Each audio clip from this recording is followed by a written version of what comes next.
everybody? Welcome back. Good to see you. Sun shining.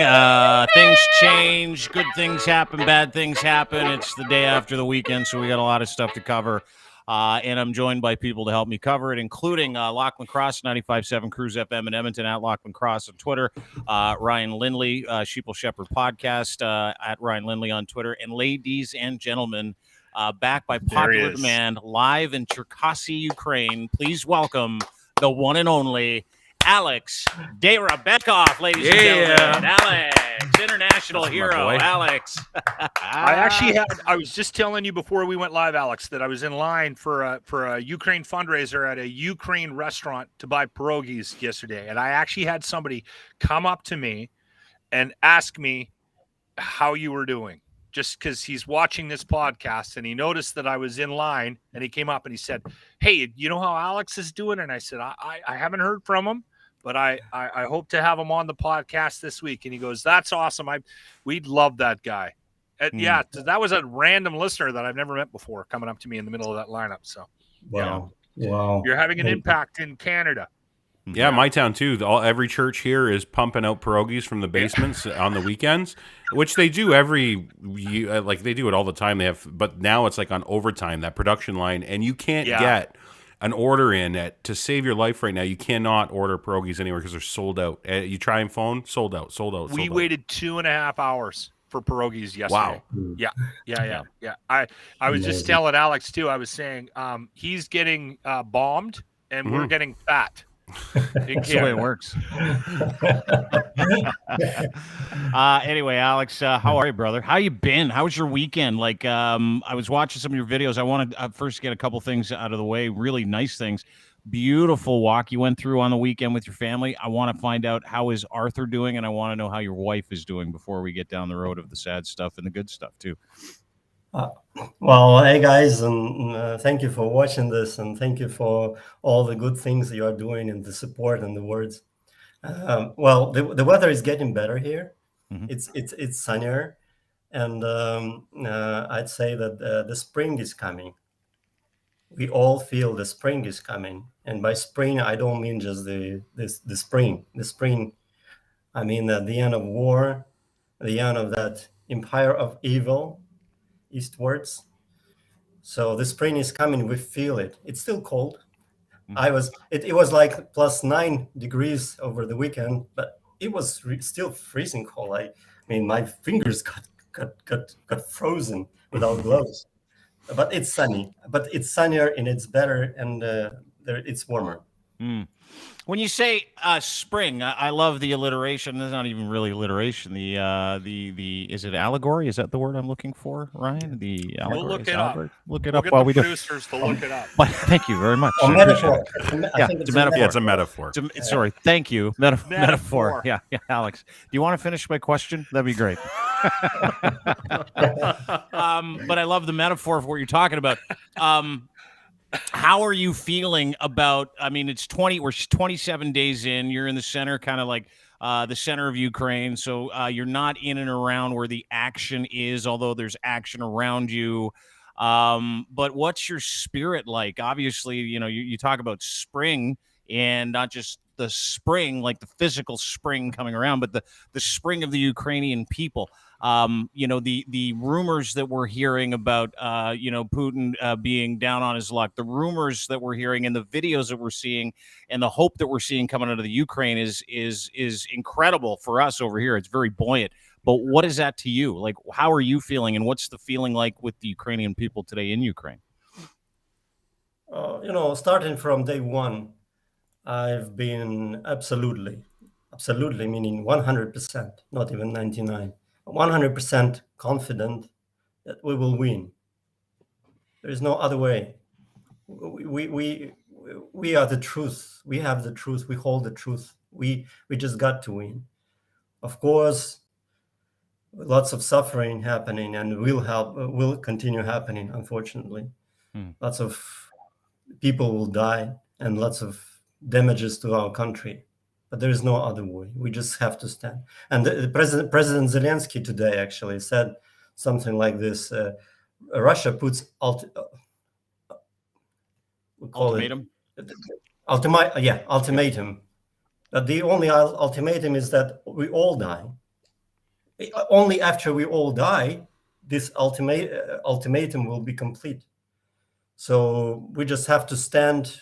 And a friend of mine from Germany said, "You guys can come over anytime, stay with us. I will take care of you." I said, "No way. We are staying here."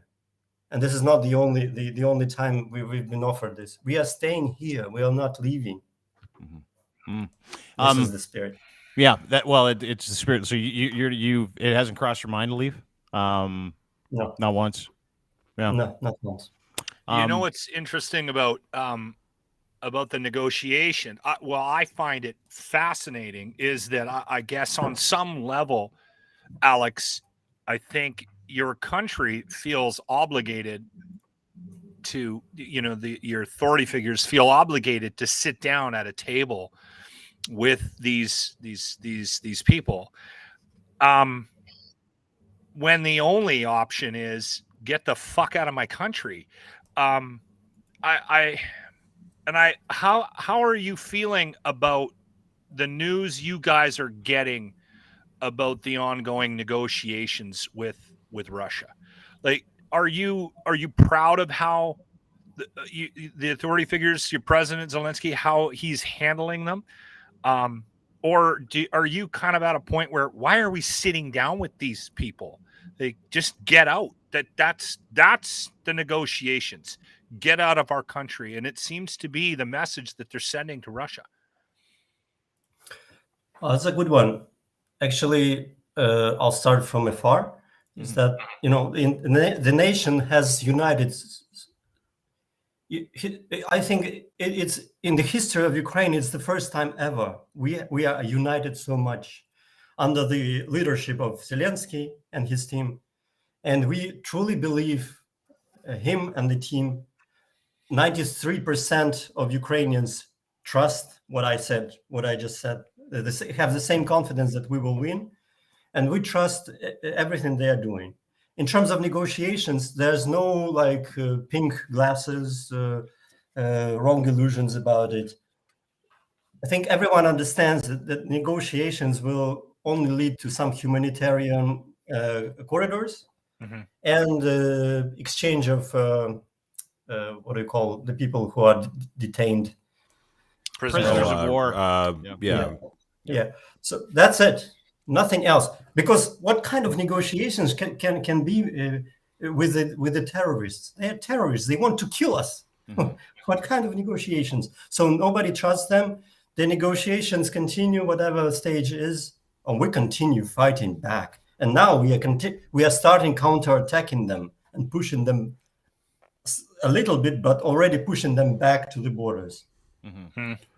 So it's not back to the negotiating thing. In terms of negotiating, my understanding is that Russia and this is the other thing, and Locke brings up a good point. Like, guys come into your country and you're still ready to negotiate. They're killing your friends, they're killing your family members, and you're like, yeah, we're going to negotiate. But it seems like over the past couple of days, to Lachlan's point, it really feels like Zelensky and the Ukrainian parliament in that administration are like, you know what? You can go fuck yourselves.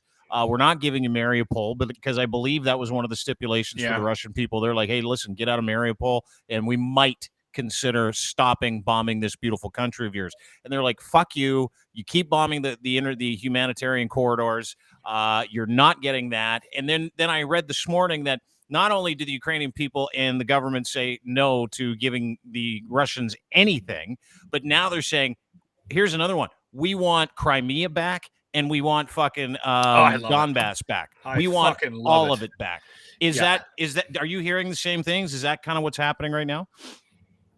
Yeah. In fact, starting from the day Zelensky became a president back in 2019, all his messages, all his communication, and in all his messages, he always stated that we want to get Crimea and Donbass back to Ukraine. This is Ukrainian territories. He never, ever said anything of giving away any parts of the country. I was not I was an opponent of Zelensky, but I followed it, and I can state for sure that he never ever wanted to give anything away. And now it's the same. So the positions are totally different. Russia wants all Ukraine. We want all Ukraine. There's no point for negotiation. There's no point of compromise here. Nothing. So those negotiations are actually fake. So they're not real. Sorry, just one quick follow-up. So those negotiations are not real. It's all just bullshit and words. And so is that what you're saying? Yeah, it's just like we had for the 8 years. There were some negotiations, but Okay. But there's no. But I don't feel any like. I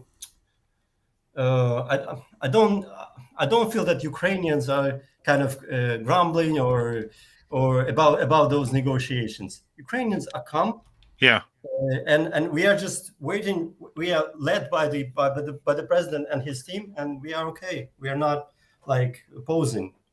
It's part of the process, right? Yeah. Yes, it's just a part of the process, because Zelensky also keeps the door open. We already, I think we discussed this. So we have Zelensky, who is just a simple guy from the middle of Ukraine, who became a president. He's just a human. He is a human with a son, with a wife, with normal life. And he, as a human, he keeps the door open. But on the other side, it's not a human. It's a beast. That's an evil that came to our land. Mm-hmm. But Zelensky still keeps this door open. Yeah, it's the difference between a real person and a career politician. Yeah, that's okay. Sorry. That's okay. Yeah. We are not trading any single part of our territory. And that's his position, and that's the position of everyone in Ukraine. If anything, he's this conflict has actually made him even more steadfast and I know very little about his history leading up to this occupation. It's not like Canadians were following Ukraine politics, but I love the fact that he's sitting down with them. Now I want back the territories that you took from us previous to this. That's just unbelievable. I have a question about a story. I saw an interview with somebody today, actually, and it was with a gentleman who has been through a number of conflicts, who is Ukraine, and it was in Ukraine and it was being translated, and he was saying that this conflict is like no other that he's ever seen before. And I believe he had been through a couple of wartime situations in his life, just based on his age, not World War II or anything like that, but just based on his age. He had been through something, and said the difference is that in the past, he always felt like the armies fought each other. And he was saying this time around that this Russian army is fighting us, civilians. We feel like we are in the war. Have you got a sense of that from where you are, Alex, that you feel like you're part of this occupation, even though you're not a soldier? Absolutely. Yeah, absolutely. Even before the war, I had this feeling that, because again, we felt that the clouds are coming our way. There were clouds, and the thunderstorm will happen sooner or later. And I felt like, we are all attacked, not just the soldiers, not just Zelensky. All of us are attacked. Mm-hmm. Well, and that's the feeling that we get when we see some of the pictures and the videos that are coming out of your country, right? I mean, this picture specifically struck me. This is what appears to be a missile that landed in someone's cupboard. Didn't explode, thank God. This is someone's house. Someone was home when this happened. A lot of the stuff that we've seen we can't show, obviously, because it's so graphic, but that's so fucked. By the way, Linz, you'll be happy to know, Putin did not find any Nazis in that cupboard. I heard that's what he was looking for, and that's a Nazi-seeking missile. And because it didn't find any there, it doesn't explode. It doesn't explode, yeah. That's someone's house. That's someone's safety, right? It's fucked up. Alex posted this week. This is an apartment building where my son's girlfriend lives yesterday. I was hit by an air missile. Her relatives were on the first floors. All the windows in this building 300 meters around were broken. People in the apartment hit, died. We need NATO aircraft to stop this. Just a little closer look at some of the damage. I mean, this is where people live. This is, it is hard to imagine, Alex, that when you look at some of these pictures of suburban areas, because it feels like Russia is legitimately just going after civilians at this point, going after places, apartment buildings, complexes, houses. Like it's like just a concerted effort to be legitimate asshole terrorists and murder as many fucking innocent people as they possibly fucking can. So how do you not feel like you're part of this war, right? Yeah, I think that's what steals Zelensky's resolve. Actually, is the fact that, like Alex said, how can you negotiate with a terrorist that all he does is lie, and he lies that he's not going after civilians. He lies it's all where the military was hiding in that building, and how could you can't? They tried to negotiate safe passage for people that were fleeing, and then they bombed them. Like, you can't negotiate with that. So I agree with Alex. I think him doubling down, saying "fuck you," I'm taking everything. Then we're taking everything back. So yeah, I can't imagine. I actually quickly remembered that post. That's the post that I saw this weekend that Dean just put up. When I was standing in line bitching to my wife about how cold it was waiting for pierogies yesterday. Yeah, I'm gonna not complain again. Not gonna complain again, because we're gonna be having pierogies tonight. Yeah, and Alex has got bombs being dropped on him, so yeah. we're going to avoid doing that again. Locke, I'll just go to the car and get another layer. Even he's laughing. Such a dick. Your self-realization coming through self-actualization. Yeah. Good, one of the things you mentioned earlier too, Alex, which I thought was interesting, is like 93% of the people, like 93% of Ukrainians are confident in a victory over Russia. 93%. The other 77%, by the way, are just out murdering soldiers like it's their fucking job. But they didn't have time to fill out the survey. We can't agree on fucking masks. Yeah, we're fighting over whether or not to put a fucking piece of cloth over your face to protect you from a fucking disease here in Canada. Alex, you're getting to the point where I'll play a couple of videos and I want to get your input. You're getting to the point where you're losing friends and family, right? And people that you know. I want to bring up this video. This is this very famous incident that happened in Irpin. This is your hometown. I want to play this video. I saw the actual husband of this family get interviewed, and I want to talk to you about him. And I know that you know these people or know of them and have mutual acquaintances. But this is your hometown. Watch this. This is fast. Що вчора було з дітьми, кажеш? Погано було. Дітей 200-х вивозили, мирне населення, маленькі.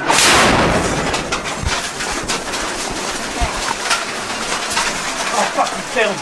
Shit! Shit.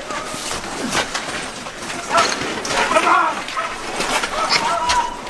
Shit. Левый, осмотрите его! All right. Stay there! All right.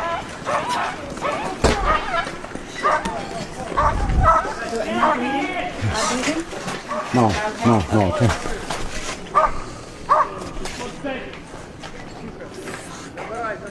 Should we go around the corner? Come on, medic! Medic! Should we go around this corner or not? It was a woman and her two young children who died in that attack, and you knew of them, correct?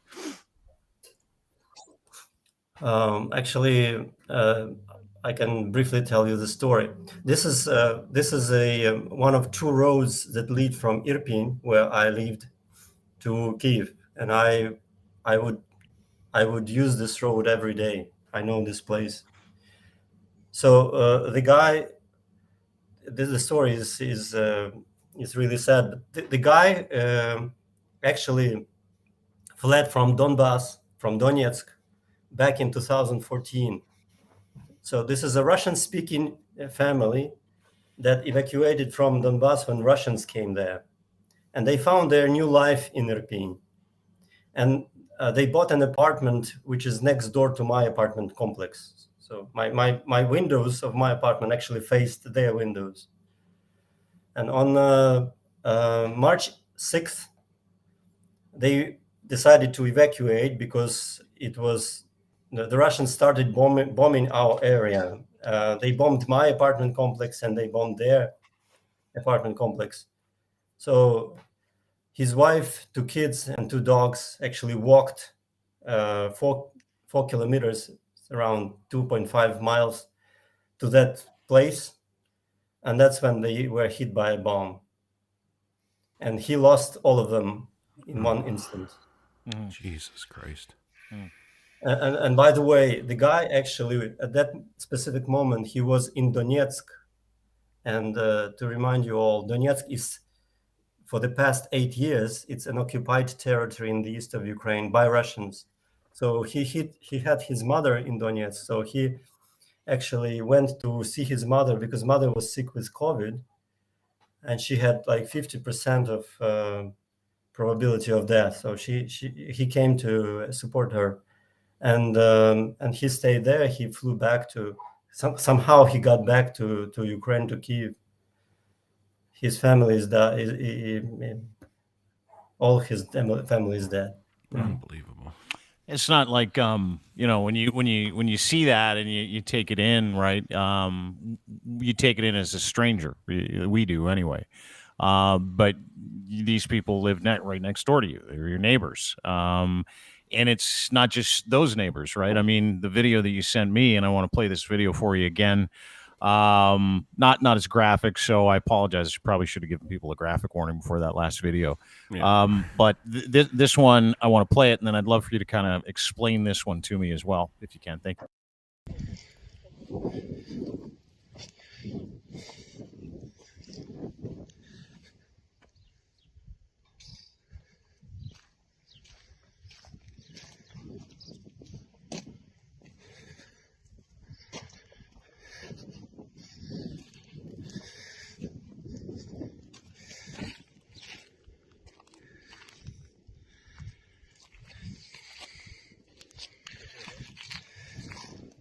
Бензин посливали. Людей нет. Ну тут кого-то прихоронили, говорили, отсюда.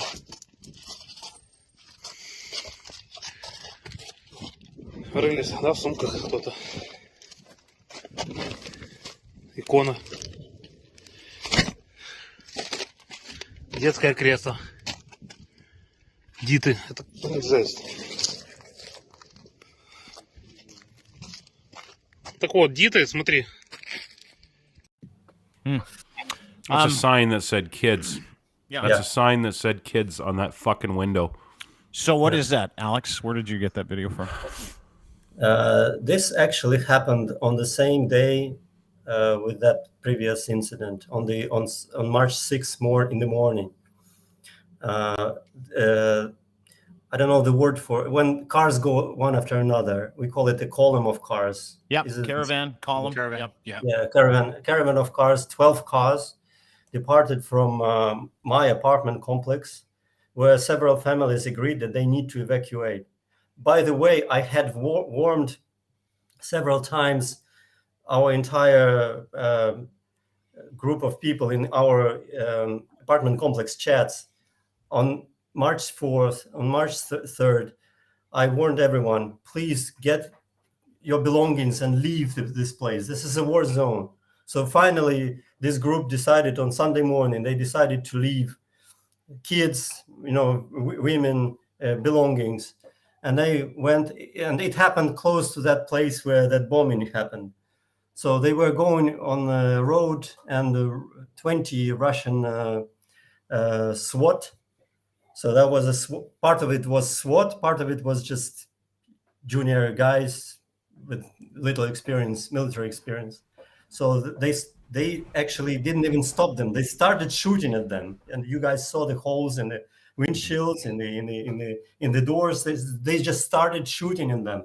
The first car went away. It was okay, but the four that we saw were completely shot.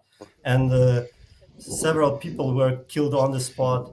There were lots of wounded ones that were left in the cars. There were lots of cries because there were lots of kids in the cars. The Russians ordered those who are alive to come out of the cars and lie on the ground. So they didn't even let them take care of the wounded ones. So the woman I spoke to, she lost her mother, and her Бензин mother-in-law was severely wounded, and they didn't let her do anything with her. Где нет? And that lady Ну, doesn't кого-то even know what прихоронили, happened говорили. to her mother-in-law. She's looking for her, can't find her. And then, Да, в сумках кто-то. so 6 cars were stopped there in total. 6, I think they turned Детское around and кресло. went back. And out of those Дети. 6 cars, Жесть. they packed вот, the people Дита, into смотри. 2 cars. So you can imagine if there were like 24 people, how many could fit into 2 cars? Like 10. They don't know. They cannot say exactly how many people died in that place because everybody was so horrified. They just took whatever they could. They sat down and they left to hospitals. So people who were dead, they just stayed there. Some wounded stayed there, and nobody knows what happened to them. And this is the people I know. This is the people. They're my neighbors. How many? How many friends have you checked in with that you've lost? Like, how many stories like this do you have now? Actually, after these 2 stories, I grieved. I couldn't sleep at night. I cried. First days I heard these stories, but then I started collecting more and more. Now I have a list of 6 cases, and I'm documenting them. A friend of mine has a contact with an international prosecutor, the prosecutor of an international tribunal, and we are going to collect these stories and get the witnesses and have them talk to the prosecutors. In the International 6. Criminal Court. That's awesome. That's really good. Yeah. I'm also getting them to the journalists because some of the people refuse to speak. For example, one lady, they were in a house. She's my neighbor, but she was in a house close to Irpin, in a house, and she was inside the house, and her father and son, 10-year-old son, were outside. It was an air attack, and both of them died immediately. And she refused to talk to journalists or prosecutors. She continues grieving. But by the way, what she is doing after what happened, this terrible things happened to her 2 weeks ago on the same day, by the way, March 6th. It's like a terrible day for us. She went to a rehabilitation center and she's volunteering to help others who are in grief. Can you imagine this? A lady in this situation helps others. I'm just like floored. Yeah, how she's not paralyzed with grief is beyond me, and working through it and helping her. It's got to help her, like it'll help her to heal, to make sure she helps other people heal. Like it's fantastic. It's the spirit of these people in Ukraine is just unbelievable. Yeah, unmatched. You're getting a lot of coverage, Alex, in North America. Tons. It's been nonstop. So it's not a conflict that's I mean, and they happen all the time, and they happen, every year. There's like tons of stuff like this around the world that we don't hear about, that it's neglected by our press, but for whatever reason, and I think a large part of it has to do with the inequity of it, and your leaders, and how amazing a job they are doing at making sure that the rest of the world knows what the hell's going on over there, right? So this, I know you're buried by this right now, and you're not aware of how what we're seeing of it, but we're seeing a lot of this conflict, and I think we're at a stage right now where the press and the companies that broadcast this stuff 24 hours are talking about the possibility of fatigue and losing the audience, because it's hard for us to watch this. So we can go back to our lives and put it away, right? And I don't think they want that to happen. So they have to have a conversation about how do we keep this front and center, and how do we make sure that there isn't fatigue with these images, right? Because just it's nonstop. It's like every day we're getting pictures of these. Now I can recognize just at a glance, I can recognize a Ukraine apartment building based on how many I've seen and how many I've seen with bombs going through them, right? So it's not going unnoticed here in Canada, especially. Mm-hmm. Go ahead, Alex. Sorry. Yeah, just to lighten it up a little bit. Yeah. Another story in Gostomel, and we talked about Gostomel. That's a military airport that was supposed to be the first base for the SWAT, Russian SWAT, that was supposed to actually go to Kiev and then attack Zelensky personally. And we didn't let it happen. Mm-hmm. So in Gostomel, which is now occupied by Russians, yesterday's news, the Russians went to an apartment complex, which I know this apartment complex, and they started robbing the apartments. They have a big truck. They load everything on a truck, televisions, fridges, whatever, and bring it back to Belarus. It was, this news was in one of chats in Gostomel, where I'm a part of. And I was amazed to what the people were starting saying. The people were like, oh, okay, I have this huge safe. It is built in the wall, and it is cemented into a wall. And I'm wondering how they will try to get it out of it. And by the way, it's empty. And that was so fun. The other one was like, okay, guys, my fridge and my washing machine were actually brought into the apartment before we made the door. So in order to take it out, they will have to actually break the door. So it was so fun. Everybody was laughing hard at those idiots. So easy. They went for a length to just rob our fridges. Yeah. Yeah. Oh, dude, like the Russian fails that I've seen have been so fucking fun to watch. Like this one that happened on, I don't know if you've seen this. This is one of my favorites. These are the Russian guys that were trapped in the elevator in Hostomel. Did you see this one? These guys, they got in the elevator and then they so fucking stupid. They're like, no one can see us. Watch it. They got locked in the elevator for 3 days. Look at this. It's fucking great. Look at these guys. They're like, hey, let us out. Hey. That one isn't even my favorite one. There's this one too. It fucking made me laugh my ass off. There's this Russian dude that fell off the back of a tank. Have you seen this? It's one of the fucking funniest videos I've seen. I haven't seen this one. These listen, if you thought these guys were well-trained, well-oiled killing machines, they're just a bunch of fucking circus monkeys. That's all it is. Watch this. Watch this. Hey, wait for me. Oh, get in there, bud. Get in there. And that's apparently happening all over the place. Not even my favorite video either. I don't know if you guys have seen the video of, it was from this weekend. It was from Mariupol. Like, I don't know what the Russians are thinking, because they're like, let's take tanks into like really narrow city streets so people can just beat the living shit out of us. And the fight that's going on in Mariupol is unbelievable. Like, it is ground zero. Fuck you. We don't care. You can shoot whatever you want at us. We are going to fuck you up the second you come into the city, to the point where they're just blockaded because Russians are so scared shitless of going into Mariupol. They're like, fuck, just keep launching shit in there because these guys are just destroying us. But this video made me laugh my ass off, and you got to watch it. And it's not even that funny. It's scary because you got a real clue. Like when you're watching this, like, I will never fuck with a Ukrainian soldier as long as I live. Watch this. This is fucking.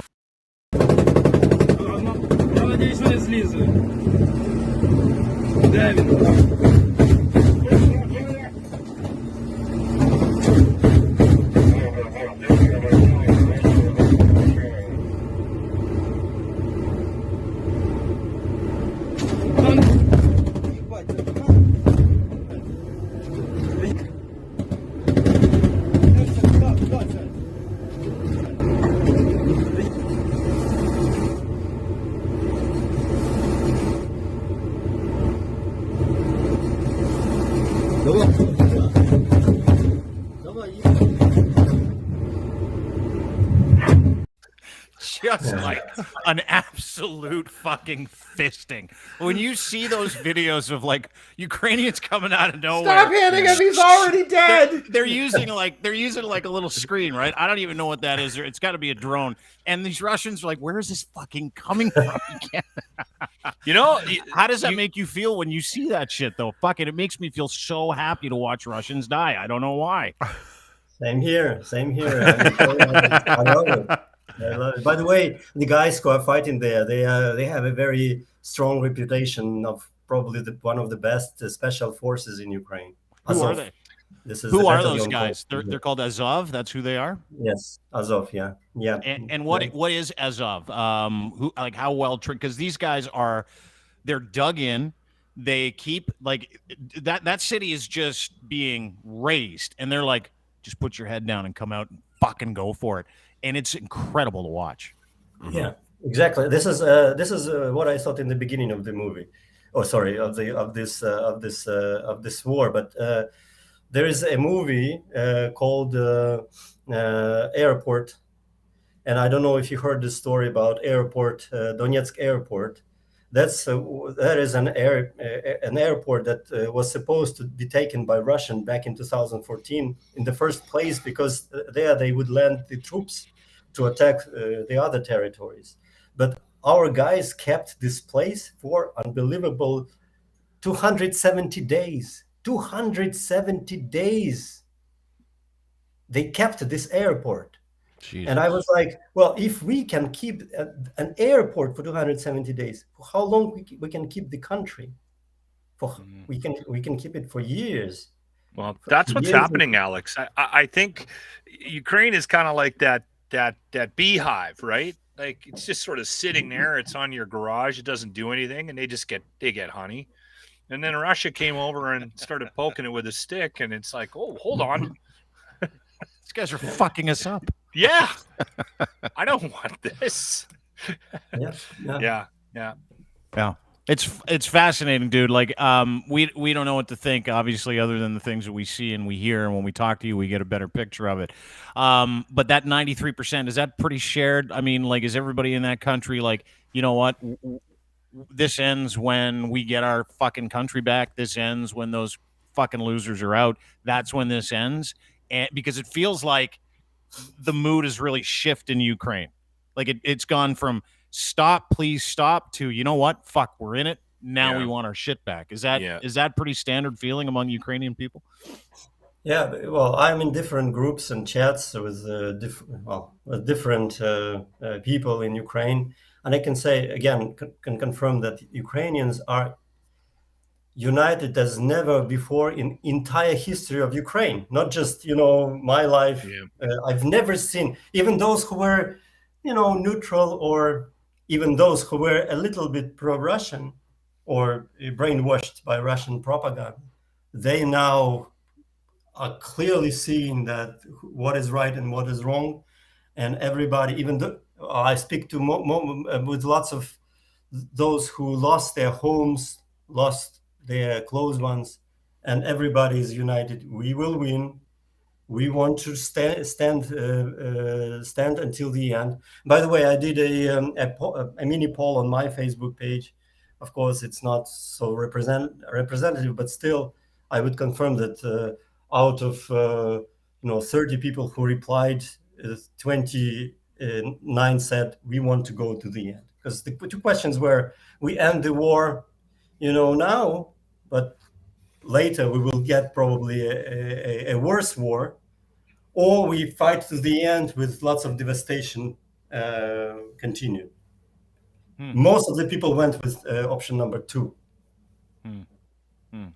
Yeah, that's it. Fuck, that says something, doesn't it? Like, no kidding. When you think about that, like, you're in war. You've been at war for a month, and the devastation and the hunger and the thirst and the just the sadness and the dirge, and they're like, no, keep going, because we want this to end the way we want this to end, so that our future generations can live a life like your beautiful son Arthur, who you posted this beautiful picture, beautiful video of him rolling around, and in the background there were noises, there were air sirens. Is that why you're doing this? Is that the result? Because again, that's not something we share here. We're like in Canada, we're the people that are like, oh, great. Don't recycle for 20 years. We'll leave it to our kids. We don't give a shit. That's kind of how we are, right? We'll just leave problems that we have to other generations. But in Ukraine, what I hear from you, and I see this beautiful picture of Artur, and I hear the people of Ukraine and the things that I read talk about things like, no, we're doing this for our sons' and our daughters' daughters. That's why we're doing this. It must be just very different there because we don't share that same passion. Well, yeah, this is a part of our culture. This is, my grandmother who actually survived the Holodomor. We discussed the starvation of 1932, 1933. She always would live for her children. This was like, a part of our maybe Soviet culture, even, that we live for our children, and this is still a concept among many Ukrainians. But honestly, yes, I personally do it. First of all, I do it for myself. I hope to do it for myself in the first place, for myself and my family and my children as well. Awesome. It's funny. I think about that now every time we've had a meal since that episode with Alex, and every time I always look at my plate and I think of you at the end, right as I'm getting towards the end of the meal. It's like, am I going to leave? No, eat that, because that story just stuck with me for some reason. Because my grandmother, the Holodomor story, yeah, my grandmother's from Lithuania, and they fled during World War II, and same thing, famine and starvation, and I lost 2 uncles due to starvation and malnourishment. They were babies, and they just died. And it resonated. And so now every time I eat, I look and I make sure I'm not wasting anything, because I feel like a shithead if I do. Yeah, that last little piece of bread. Remember, Alex was telling us about last time he was here. He's like, I have such a fucking hard time. I get like this. We eat like we're such losers over here. We'll order a pizza and we won't eat the crust. It's like unbelievable. It's like no one eats the crust. Can't eat the crust. But I get that, right? Like, what's the food situation like in Ukraine for you? I know where you are in Cherkasy. You said you went out for dinner the other day. But what's that food situation like for you guys down there? Like, you have supplies, you have food, you've got water, all that stuff? Yeah. In most supermarkets, there is plenty of all the necessary stuff. And I've seen that supplies are coming, so it's more or less okay, because the logistics is working. We are not, disconnected from the logistical chains. In Kiev, by the way, from what I'm hearing now, is that there's less supply as before. But my assumption is that it's probably because people get lots of stock. So not because the supplies. The supplies chains and the logistics work perfectly. The only thing is that there's so many checkpoints that it's a bit longer. But other than that, it's okay. So we have enough food. But actually, we buy only the simple food now. I don't buy any, fancy stuff. Just simple pasta and bread, and that's enough. I don't feel like eating anything extraordinary. Yeah, I bet. Got some things on your mind, Alex? You got some things on your mind, hard to eat? Might be preoccupied with something. Well, listen, Alex, I'm going to let you go. I want to thank you for spending some time with us today and talking to us about not just about the shit that's going on and reporting back about some of the real things that are happening and the real human stories that are taking place around you, because I think those are the things that people connect with the most. And again, we're with you, right? Like, it doesn't matter where you are. We're with you, and I can't thank you enough for taking some time. And I know you're busy. I know you're busy with your family. But before we let you go, I want to bring up one more thing. And there is this look on your face, this picture. See this picture that you posted, and it wasn't just a picture; it was a video. Do you mind if I play this video for people before you go? Because I find this to be really incredible. Everybody watch this video. This is Alex catching up with a buddy of his. in Cherkasy he hasn't seen for a long time, and the relief on your face is incredible. Listen to this exchange. Today is the 22nd day of war. We are here in Cherkasy. For everyone who knows Cherkasy, this is the Oblast administration. Yeah, we met up with my friend, ex-colleague from Samsung. We worked together like 10 years ago, Zhenya. Yeah, this brave and strong guy has an opportunity to leave the country because he has 3 kids. He has a legal opportunity to leave, but he stays here. He supports the country. He does everything he can to help us. A couple of words, Jane? Yeah, so we stand for Ukraine. Yeah, thanks everyone for support, especially our allies. Yeah, we believe and we will win. Yeah, sure. Slava Ukraini. That's amazing. Tell me about him. Oh, well, again, according to the rules, men from 18 to 60 years old, with some exceptions, cannot leave the country. This guy is under exception. He has 3 little kids, so he can leave with his family, but he decided to stay in the country. And we just met up and we talked. He's helping the military. I cannot disclose many things, but he is helping a lot. And I was just very happy to see him. And so awesome. Everyone to see that we, regular Ukrainians, we are not afraid. We do not fear. We will fight and we will win. This is the message. So great. So awesome. Dude, and look at how fucking happy you look to see your buddy, too. Like, you guys probably got into all kinds of trouble when you worked at Samsung together, too, probably. I won't say anything. Don't worry. Your secret's safe with me. Alex Dayrabekov is his name, at Dayrabekov. Please follow him on Twitter. He is just awesome, and in not only the information and the messaging, but just the hope that you give people. Every video you put out, we put out. Every time you speak, we make sure other people see it. And I'll tell you something. Every day that I get a chance to see you, and Locke's the same, Ryan's the same. Yeah. You've affected our lives greatly, and I want to thank you because we're very grateful for you.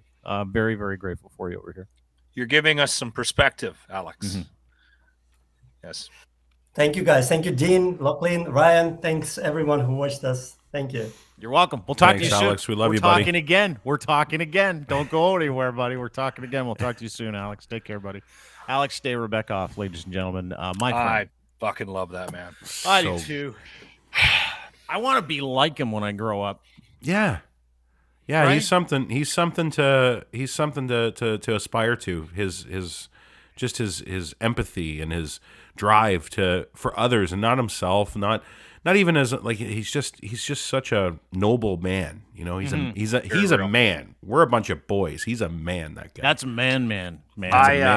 I appreciated his observance of how hard we were taking some of the content, and he was like, "All right, time now for a story that's a little lighter." I know, like he's here to cheer us up. You know, like it's his job. We're all barely fucking hanging on, and the guy that's got bombs flying up his ass is the guy that's trying to get us to chill out. Yeah. Guys, fuck. Do you want me to? You know what that felt like? It felt like we were all in, and he's like, "Guys, you want me to lighten it up here? Or, you all right? You okay?" I wasn't the only one that caught that. No, you need me to lighten this up. The guy in Ukraine is trying to make us feel better. Yeah, exactly. He'll make a good director. And it's fascinating too because it comes like this interview is fucking. It's my favorite part of the week. Every time I get a chance to talk to Alex, and we text each other daily, right? So like I already know what's going on, and he shares with me the fun shit too. He shares with me the sad shit. But he shares, right? Like, and you watch you see his face in each one of those videos. You can see like as the war progresses from day 8 to day 16 to day 21 to day 27. The videos, his face just gets a little darker, right? His mood just kind of changes a little bit. The beard gets a little bigger, and I identify with that. I've got sympathy, but because I've never been through it, and I'm a huge loser, I don't have empathy. And then I'm reminded of how fucking incredible that man is when I riff through Twitter and I see people bitching and moaning about having to wear a mask or not having to wear a mask today. In Ontario, mask mandates went out. Alberta, mask mandates went out a couple of weeks ago. And I ran a quick fucking thing because some of the stuff that's going on today around masks here in Canada is just fucking, the perspective is zero. I tweeted a couple hours ago, are you going to keep wearing a mask? 77.9%. So 78% of people said probably, which means yes. 22% said no. Sample size is pretty good. 10,204 votes as of like about an hour ago. And I was fucking floored. Like fucking floored. And then I started talking to people, and I know you were on her podcast, the Gritty Nurse podcast last week, Ryan. Sarah Fung, one of the hosts of the Gritty Nurse, day one of the removal of mask mandate in Ontario, ran a bunch of errands, saw just 2 people without masks, both workers in a fast food restaurant, hoping this is a good sign. Maggie says, I'm heartened the end of the mask mandate today, and everywhere I went this morning, almost everyone was wearing a mask. I have hope for all. After all, hope that we care enough about each other to do this simple thing as long as it's needed. Thank you to people continuing to mask, protecting the vulnerable. I won't put out the tweets that came underneath that poll question from people who were like, whatever, pussy, whatever, man, whatever, you just keep hiding in your truck, dude, whatever, bro, whatever. I got a DM from a guy that listens to the show. And he saw a video of us out on Friday. We've had the no mask thing for a couple of weeks, and I'm still wearing it. And he was like, you guys still wearing masks out? Time to move on. And I chose my words carefully. I said, I choose to wear a mask because I think it works and still don't want to get or spread COVID. I didn't get into the whole I'm going to get all the dick stuff and have to take 9 pills. If you don't want to wear one, that's up to you. Kind of like it's up to me wanting to wear one. So I think it's interesting. You said that? That's what I said back to him. Yeah. What was the response? Was there a response? But first of all, good for you for not giving it to him, because I know you and you're like me, and that's like one of my favorite fucking things to do.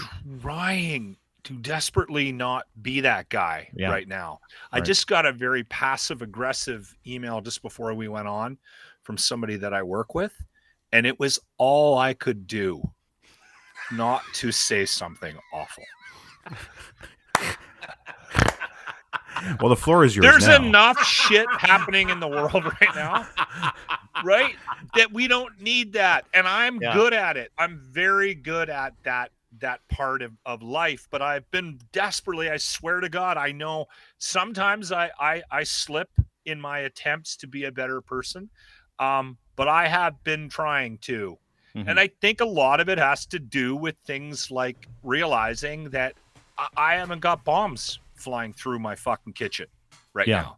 Right? Like it's just not, it's not worth it. That's not your house? That's not your house right now? No, that's not my house. I didn't need to wake up this morning and call someone to ask them how to disarm a bomb that didn't go off. Right?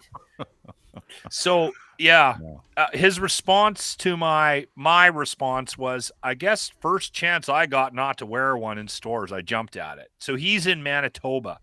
And then he quickly changed the subject to ask me about something about Iron Maiden or something. But I love those guys. I love those guys that do that, where it's like, I'm going to be an asshole, and then someone's not an asshole back, and the guy's like, oh yeah, well, what do you think about Iron Maiden? You know what else I've found? It pisses them off more when you're nice. Oh yeah, because they expect to get that right. Like I've been getting this kind of weird response back to this, and this has been a new development for me. What, like you not calling someone a cocksucker with the first reply? Yes. Oh. It's a relatively new experience for me. And I've been finding that it upsets them more when I go crazy. Hey, listen, thanks for listening. I realize not everyone finds us funny. You're doing such a good job. Right?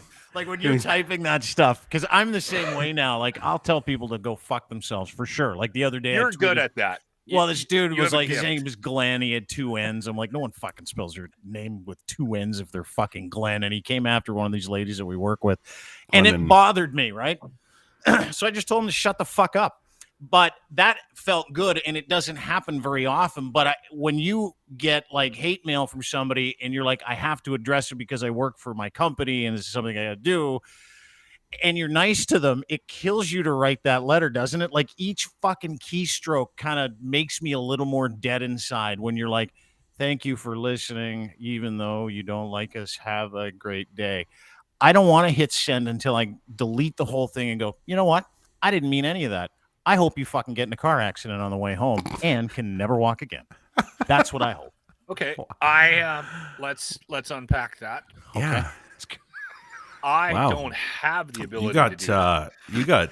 you got really dark there, Diener. Well, it's in me, boys. It's in Wow. me. That's the thing. I can't. I It's never try to leaving. avoid some of the darker shit like that, just Okay. because that never. Yeah. That always leads to a meeting with a boss I don't want to sit down with for a length of time. I am not interested in sitting. Oh, no. Did you have to tell that guy that you hope he dies in a car accident, Lachlan? And I go, I guess not. So What is that inside of us, right? Fuck, I don't even know what it is. I was thinking about it's like a fucking tiger inside me that's like, I need to get out and fucking kill someone right now. You're with saying my the mouth. That's what I inside gotta where it's do. outside is what you're doing. Yeah, I've been doing that my whole life. And Yeah. this new Yeah. Lachlan is going to go away soon. I'm pretty sure I'll snap. But And this is the problem. You need to vent. You do need to vent Hey, every listen, once in a while. I do find ways to vent. Find the I don't right feel- ones to vent at. I don't feel like I'm bottled up right now. I'm just choosing right now. I don't feel anxious. I don't feel like I'm gonna pop. I just feel like right now I need to explore this. How can I respond better? How can I be a really good passive aggressive cocksucker?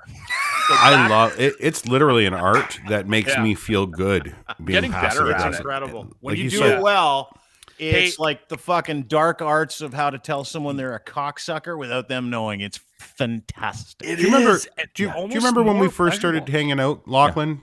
You called me a lovable cunt, and that's because I aim to be that.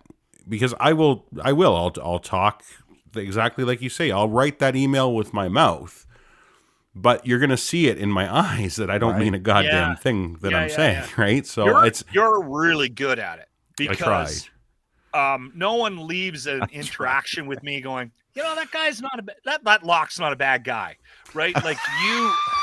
I leave it a mystery. I put an air of a mystery covered in secret confuse sauce. people. Yeah. Well, Everyone's like, hey, that's dude, we go back to this whole thing. Like when we were sitting around talking, we're talking about masking. Mask mandates came down today. I go back to this whole thing because I've already had like 7 terrible experiences, and mask mandates have been gone for like hours now, not days, hours.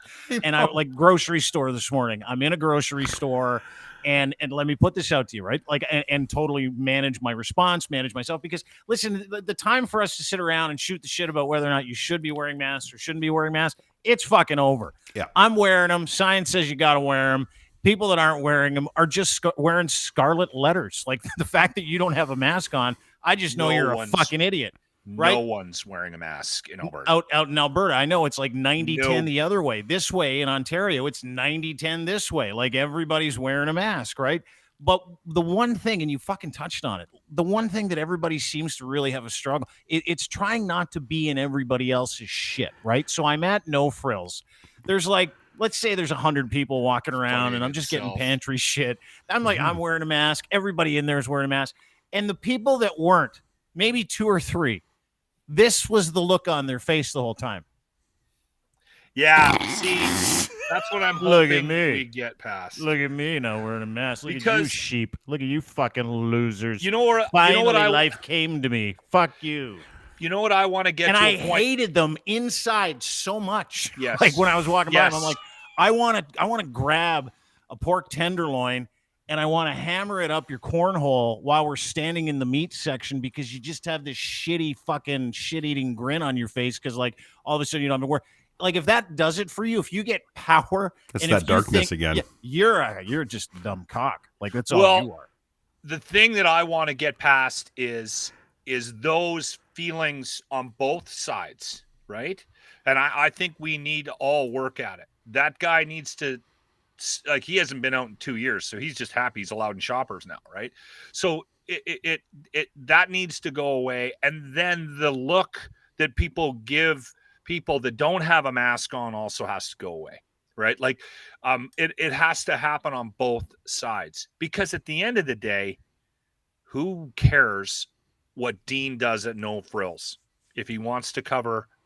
And that's the way I talked to my wife about it. I said, I don't think that socially there should be pressure one way or the other to wear a mask or not wear a mask. I think that it should all go away, and we should be able to make a choice for ourselves. I never thought that the mask was 100% going to save me from COVID. I thought it was part of a number of things that I could do to help myself and help others with the spread of the fucking thing. I've joked about the cloth mask that my wife made from the fabric that sat down by the washer machine for 7 years. Do you think that's going to save everybody's life? No. But I put the fucking thing on because maybe if it's just even a 5% chance that it saves me from getting COVID, I'll wear the goddamn thing. Yeah. Right?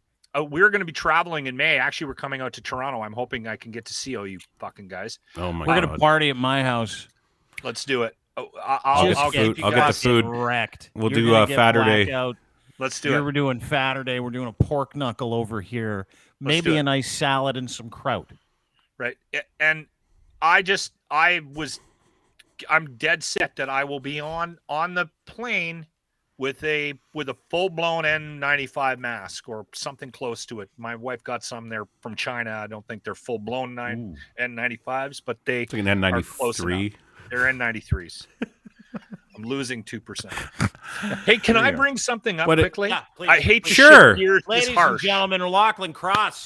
Thank Cross wants to bring something up. Go ahead, bud. Okay, I have. You want I've bring had something up music? Do you want some music for this? Yes. Or no? Okay, yes. hang on. This is actually a sadder story because I think this individual may have hit on something. Okay, so I told you about the Sunday lineup. Mm-hmm. I told at the you Pierogi Fest. Yep. At the Taste of Ukraine here in St. Albert. The pierogies were unbelievable. Oh my God, they were so good. So that was our evening meal yesterday, and I was in line for 2.5 hours to get them because the whole frickin' city went out to get them, and they just got slammed. The guy at the restaurant, I said, "Hey, you guys are pretty busy." He goes, "Yeah, we thought maybe we'd get 200." I'm like, "Have you got enough pierogies back there?" He goes, "We're in the basement pulling everything out right now." So, I'm actually curious to figure out how much money they raised for Ukraine. Anyway, I had a couple of people come up to me that recognized me. One individual recognized me from the podcast, not even the locker room. Huh. And he brought up the fact that one of the worst podcasts he's ever watched involved me. And I was like, "Really? What did I do?" And he goes, "That day you started talking about your fucking feet." He goes, "That was one of the most horrific things I have ever heard anyone say on a podcast." And he goes, "I have an observation." His name was Ken. He goes, "I have an observation. Karima has not been on the podcast since you dropped that day." She asked to stay. It's a great point. That is a stay. great fucking point. I think, and he goes, "I liked her. I think you fucking scared her off the podcast."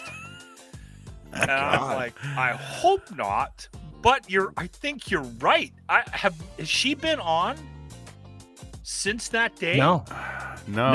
And she's always got really creative reasons to not come on too. I ruined Karima. And her face. I remember when you were explaining the fungus underneath your nails. The face, her face was like she was watching surgery or something. This was her face. She wanted to stay though. She did stay voluntarily. I asked her. I said, "Listen, Yep. you don't have to stay because this is fucking gross." And I always try to get her off before we start talking about ham that looks like a vagina, or we bring Lachlan's Something. fungus toenails up. Like, I don't like making her feel upset, right? Because she's like professional and nice, and normal, and she's a nice sweetheart. woman. Yeah. Yeah. Anyway, I have There's a a good feeling chance that that maybe you fucked her up. this Yeah. has something to do with if I have No to question. apologize or do something because I like Karima, I didn't mean to scare her away from the podcast. I do remember at one point she said something like, I just want to go back to the time I just knew that Lachlan had huge balls. She did say that. I think that was the clip that I pulled that day for that show, actually, now that you say it. I'm going to have to go through the archives and find it. Yeah. But there's another might be observation right. on that exact same show was the viewership, because we watched the metrics, and the viewership dropped, tanked right out, like literally 2 minutes into you speaking about your fucking toes. So He's right. Yeah, He's right. And not we're only learning. not only does viewership tank when we talk about your fungus toes, when we talk about the CFL, sports in general. Well, yeah. And which is good because Ray Rout, our NFL guy's coming on in like 5 minutes. So we're like, because I want to talk to him about free agent signings, like Buffalo signed Von Miller. The NFL's all crazy, and Deshaun Watson got $230 million for like sexually assaulting 22 million. I'm like, fuck, the NFL pays for that now? That is unbelievable. So we're going to talk to him about that. And the Bills, I always cheered for the Browns because I don't have a team, and I just thought it was funny, right? to pick the Browns. Now I got to pick another fucking team. Go with the Bengals. Don't the Bengals have half their squad has been arrested for something too? Oh yeah. Is that why you picked it? Yeah, that's Hey, my best friend is a Bengals fan, and I'm a Steelers guy, so that's another. I don't know if I can do the Steelers. I can't do the Patriots. I have a couple. Well, of don't tell friends Ray that cheer when he for comes, because San Ray's got a podcast called Dear Pat's Nation. It's like a fucking huge podcast down in New England. So I hate the Patriots. I do too. I hate everything about the Patriots. Like, ask him about Bob Kraft. Bob Kraft got arrested at a rub and tug a couple of years ago. Do you remember that? The owner is like, the NFL doesn't care. The only thing they care about is what people see, right? So I'm gonna ask Ray about that because I find it weird. Before we get to Ray, Ryan had a weekend. So I call Ryan, right, this weekend. I'm like, what do you got going on? It's Saturday morning. We're having a nice chat. I'm like, how are things? Like, oh, and like you, he's trying to be a better man. He's trying to calm down. A lot of things we talk about. He's like, he's all zen, right? Hi, Dean. How are you? He says. I'm saying, I'm great, Ryan. How are you? He goes, lovely Saturday morning. My wife and I plan on going out to get some fudge today. He says, I'm going to get some fudge.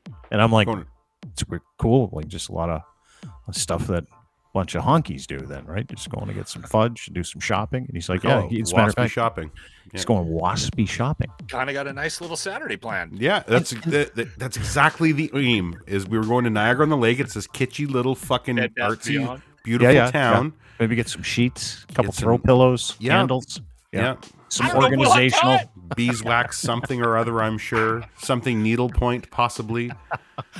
Oh, just some organizational baskets. I was really excited to get those. He was all excited. So he calls me and he's getting ready to do like super, super honky stuff on Saturday. And he's real chill, right? He's just had a coffee. I'm having a good time. And he's like, you know what, Dean, I got to tell you something. I'm feeling pretty good. Like yesterday, I look outside this morning, the big wind yesterday, and he's like, I feel pretty good. So good, in fact. Like my fence fell down. That's his fence you're looking at if you're watching this on YouTube, Dean Blundell Show on TV. Or Twitch TV, Dean Blundell TV. His fence fell down. He's like, I don't even mind. Might go out and fix it later. It's not a big deal to me. I feel pretty good, right? Yeah. So how was the rest of your week? So I almost felt guilty feeling this way when I was talking to Dean. I thought, but I'm not usually like this, but I'm just not going to let it bother me. I'm not going to let it ruin our little Saturday. Calm. He was so calm. I'll deal with this later. And Dean's like, I'm proud of you. Good for you. And I said, yeah, I know I'm proud of myself too, because normally I get pissed off and I'd cancel the day and go fix the fence. And I'm like, fuck that. I'm having a day. So it's spring and our backyard, by design, floods a lot. Like we're on a floodplain kind of thing, and it drains into it. Eventually it dries out in the summer. It's not bad, but I had to put my boots on to go out there and lift that fence up because I did. I went against what I said I was going to do. I'm like, I don't want to leave it. I'm going to at least prop it back. Does your wife get all hot when you go out there in boots and stuff and you're going to do like some backyard work? She gets And she looked. I put my tool belt on. She actually got dressed up like for our day. Like we were going to, like she looked nice. I looked good. I ended up getting... So all good, and I walked out, and I was just like, oh, I'm going to prop it up, I'm not going to fix it, and I'm going to leave it. Yeah, so I prop it up, come back in the like towards the house, and realize my boots are covered in mud. So I'm like, I got to bring these down to the utility room and wash my boots. And Zen Ryan still feeling good. Hey, we're still going out. All right. Very chill. Walk Getting downstairs. Actually found his prostate the night before. He's really relaxed. Walk downstairs, open the door to the utility room, and it's covered in water. Yeah. And I realized that there is a major leak coming from the hot water heater. And, sorry, the water heater. It's not the hot water heater. You don't heat hot water. It's a water heater. Way to go. And then, so I'm like, okay, well, what would be causing that? And now we have to call somebody because I can't let the basement flood. And that was looking to my left. I turned to my right where the sink is, and there is an absolute pile of rat shit all over the ground. This is all not where over, I thought this was going. all over the fucking ground. See, we don't use this room very often because our laundry is like on our second floor. So Handle rats. I go down. That looks like a big fucking rat too. It was like logs. It wasn't pebbles. It was logs of shit. And so, dude, my Zen Saturday was tested. Now that And then it was prostate's tried, nice and tight. then it was ruined. I was fucking pissed. Did you This- snap? Did you lose it? And you know what it was? You know what my reasoning in my head was? I better snap now or this is going to keep going. Because it's the universe fucking with me, trying to have a good day. And if I just tell the universe, fuck you, you win, it'll stop. And sure enough, it stopped. And after that, I just got drunk and waited for every fucking service person in the goddamn country to show up at my fucking house. Okay, hold on. Did you catch the rat? Not yet, but we found where he came in, and the pest control guy, when he came and took a look at it and saw the pictures, because we had to clean it up. We weren't leaving it like that. We cleaned it up, and Ashley, thankfully, she cleaned it up, I should say. And the pest control guy looked at the amount of feces that was there and said, hang on, let me get through this first.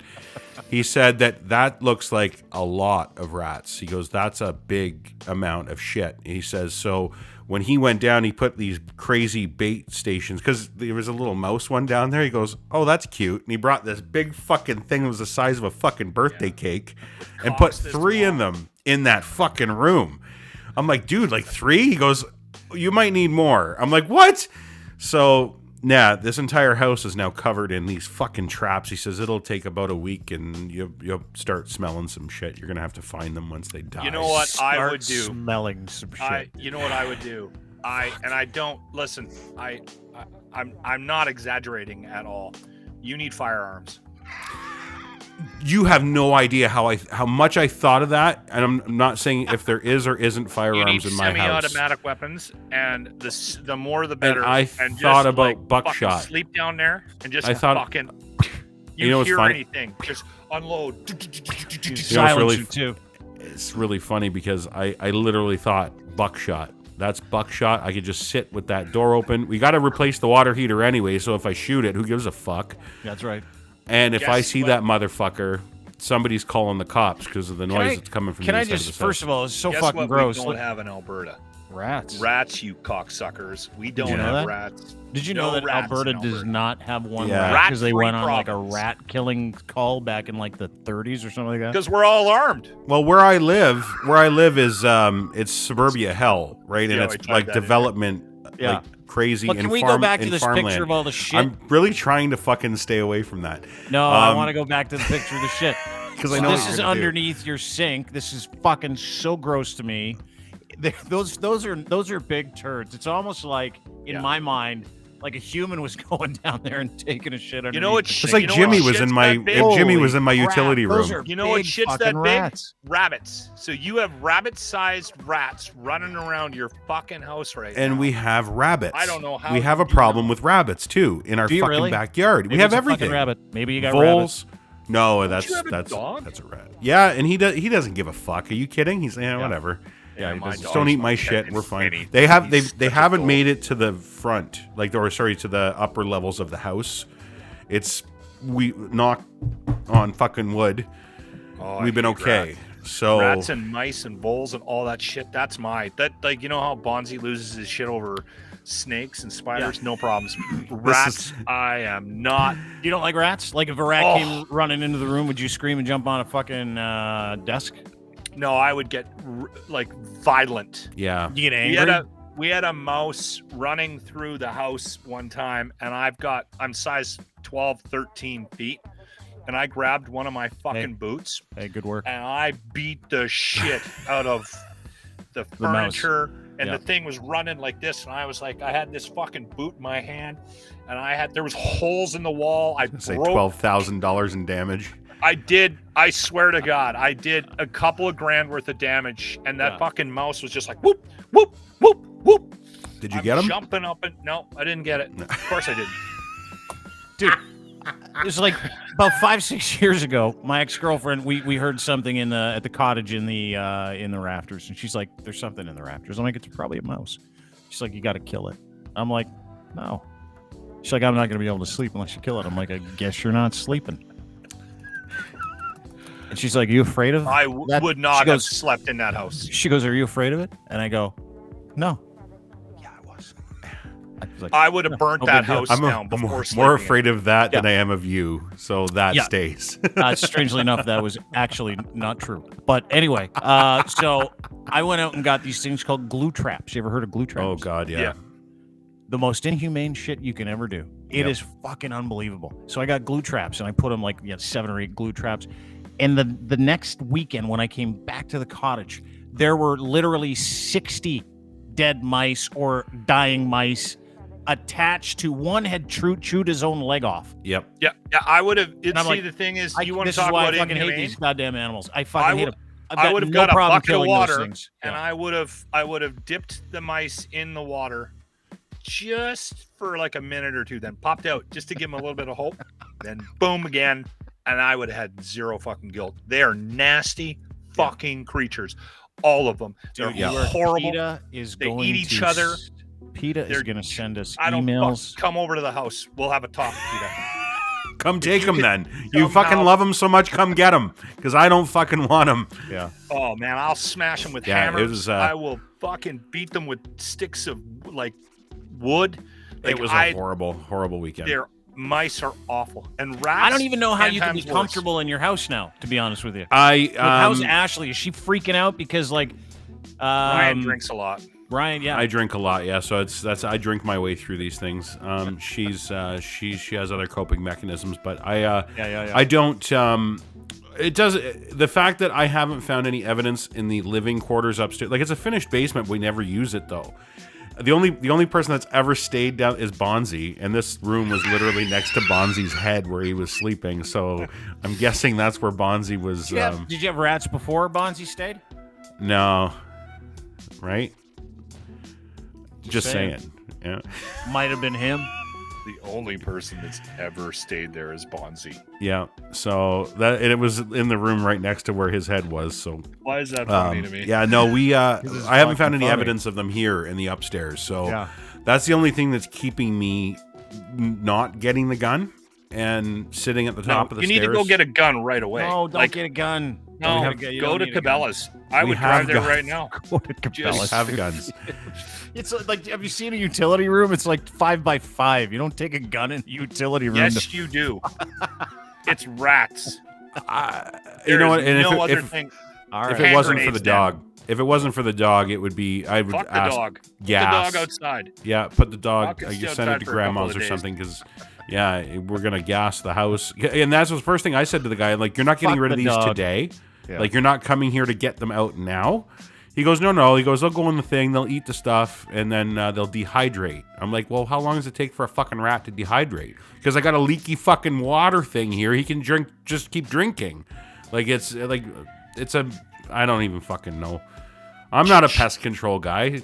Yeah, that's why you need firearms. No, you don't need Get firearms. Ashley Don't listen set to up Lachlan. as well. Don't get a gun. Don't get a gun. Don't get a gun. I would get nothing less than an AR-15. I think you're right. With that modification to make it fully auto. Yeah. Yeah, you're probably right. I don't know why He's you're still fucking sitting serious. Ashley, get the keys. We're going to get some guns. We're going to Cabela's to get some guns. I'm sure you'll pass any of the tests. I've already had 3 drinks, so I'm sure I'll be fine. Oh yeah. Get They Ashley to prefer. drive. They prefer. They prefer giving firearms to drunks. That's kind of what I was thinking. Hey, you look lovable. You're a lovable cunt. Lachlan Cross called about you. Here's a gun. In the States, I don't even think you can get a gun unless you're fucking 12 bell hammered. Like every place I've ever seen ammo sold is always sold next to beer. Yeah. Where the handicapped kid goes in and gets a gun. What scene? What was this? In Ozark. It's one of the more poignant things in that show. Tuck. You remember Tuck from Ozark? What season? It's, I don't know, Tuck's all the way through. He works at the resort. They take over the resort like right away.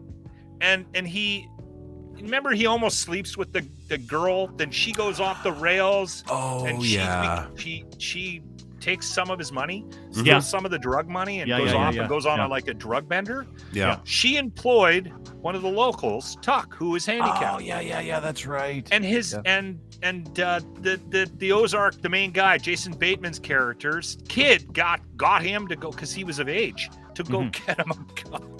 Yeah, a couple of times. Don't you remember that? Yeah, I do. I totally remember now. I just remember that was so poignant to me in the difference of the world that we live in. Like, and he had no problem getting a gun, and they're trying to upsell him in the store. They were really trying to make a political statement on that. Extra mag or no? Yeah. No, Yeah. I'm good with the 30 Coming from the bullets. land of ammosexuals. Yeah. Shocking. No, I'm good with the 30 bullets. Yeah. What did you think of the first? Have you guys seen part 1 of Ozark season? Was it season 4? The second part of the final season, which just dropped, and then the other one's coming out in like another couple of weeks here. Part 2 just dropped? No, in May. I think it drops in May. Because I just finished part 1 like about a month ago, and it's good. It's fucking really good. It's funny. I've only seen season 1. I haven't. Through, oh my I haven't God, gone through it all yet. I know I'm everybody jealous of tells guys me. like you. I'm fucking angry at you, and I'm jealous of guys like you because I did the same thing for Breaking Bad, where everybody went through it, and I didn't watch it. So did same I. thing with Game of Thrones. Have not watched Game of Thrones. And then like 2 years ago, when the pandemic started, I'm like, I guess I'll watch fucking Breaking Bad. And it changed my fucking life. I got through it in like 3 weeks. It was ridiculous. And so all I did was watch it.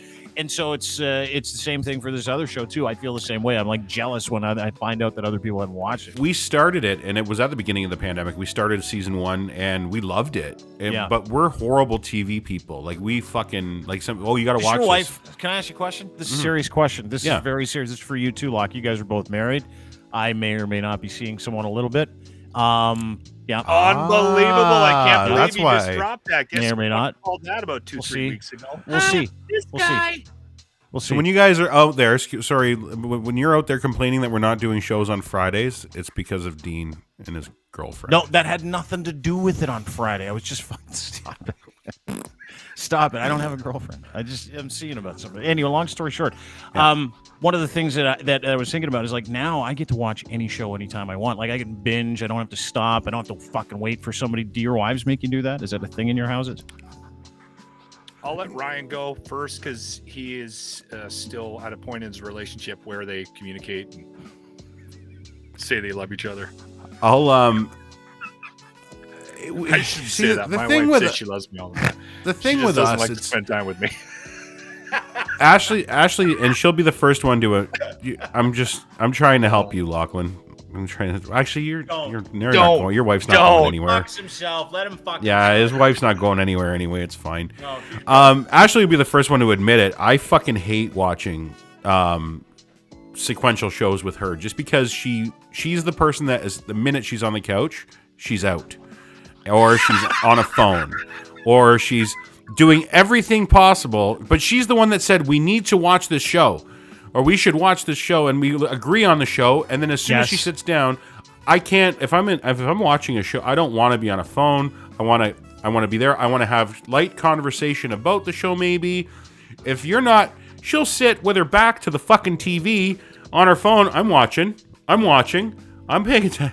And for no reason, I love her, but it drives me fucking bananas. Can I give you the reason why it drives you bananas? And then I want to go to Locke for the next question. This is a bit of a round table because I need to know what the deal is. That's why we only got through season 1 of Ozark, by the way. Well, exactly. That's a pain in the ass. It's a piss off. I can watch anything I want, anytime I want. I can watch it for as long as I want. Don't have to wait.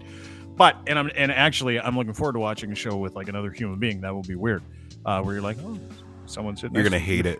Poke human. But does Ashley say, hey honey, I want to watch this, and you're like, okay, and she says, but I can't watch it till Thursday and it's Monday, and you're like, oh fuck, no.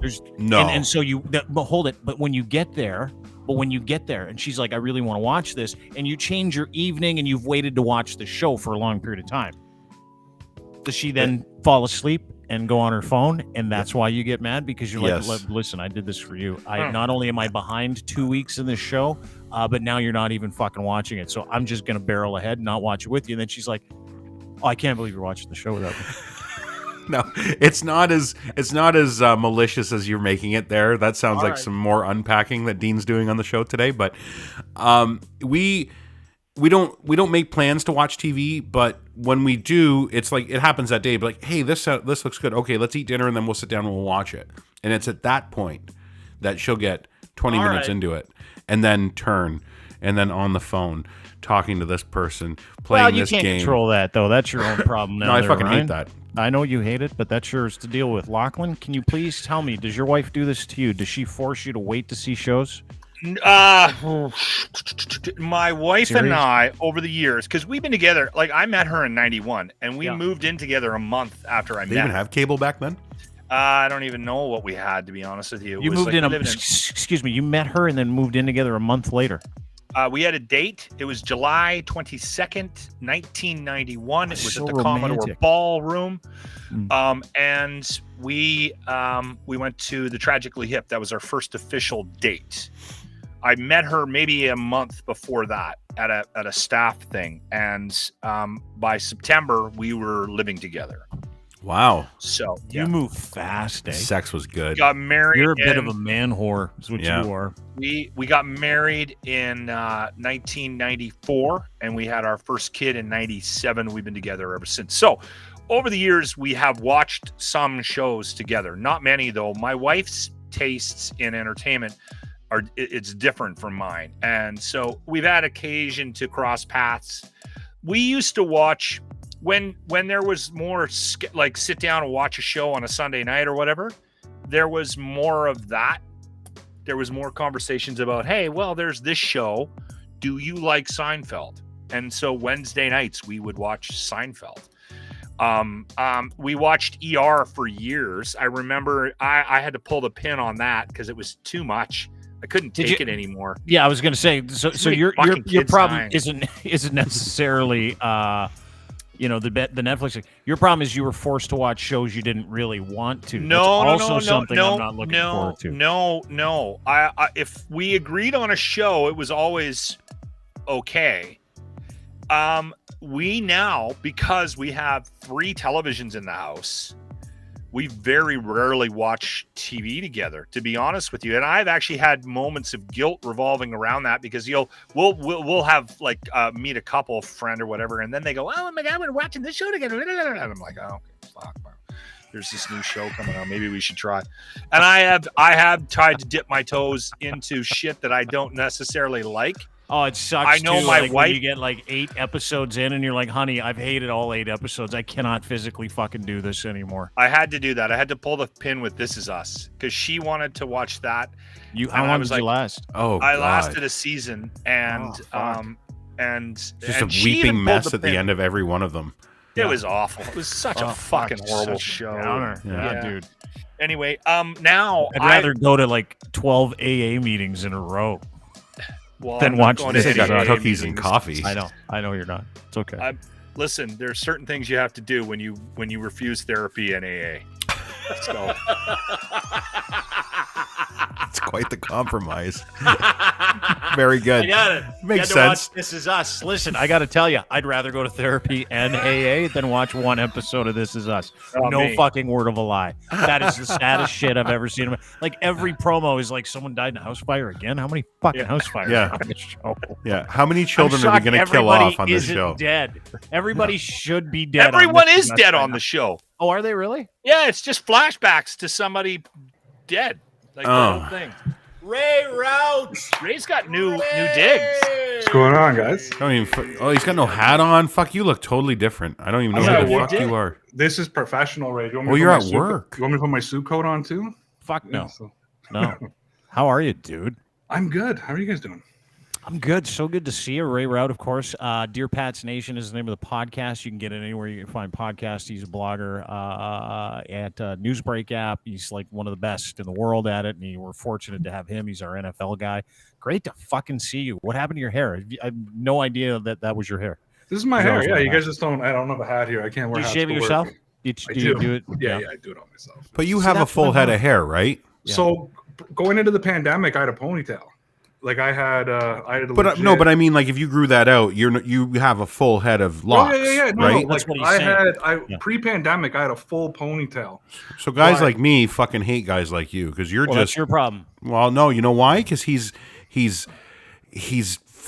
you have opportunities and you have potential and you fucking squander it. But with dude, after having, so I have really thick hair and we get knotted and shit.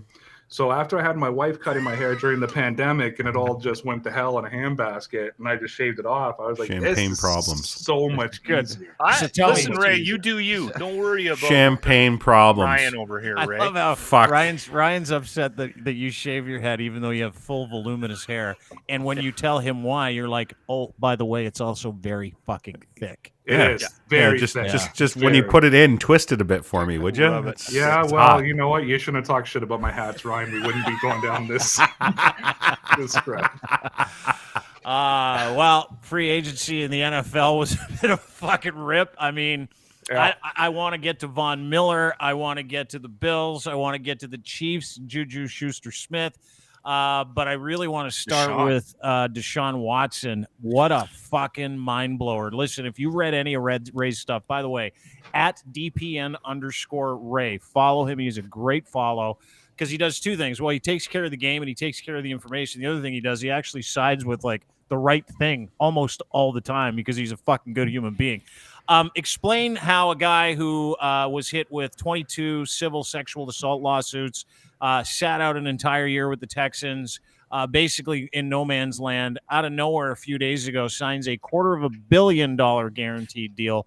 $250 million guaranteed deal. Biggest the very biggest guaranteed deal by in history of the 80 in million. NFL. history of NFL. Fucking Yep. ridiculous. And signs a deal with the Browns after getting traded to the Browns by the Texans for draft picks and Mung. What the fuck happened, Ray? Explain it to us if you can. All right. So it all started a couple of weeks ago when he went to in front of the grand jury and they decided not to file charges. He wasn't indicted on charges. And it just hit all the accusations against him are purely civil now. And once that was cleared, we pretty much knew it was only a matter of time until a trade happened. I think we should make clear that just because he wasn't indicted, it isn't an admission of innocence. However, I thought he was innocent. 22 fucking. I mean, 23. At that Guilty. point, I'm like thinking, yeah, no, maybe. That's a hard right? number for me, Maybe. too. Yeah. 22, though. 22, right? So They're probably lying. Probably all of them. So the Cleveland Browns one came out of nowhere for me because we originally, I think a lot of the thought process that most of us were having, it was going to be the Saints. We had Seattle in the mix after the Russell Wilson trade because they were in a position that they now had the draft capital. They could have made a move on him.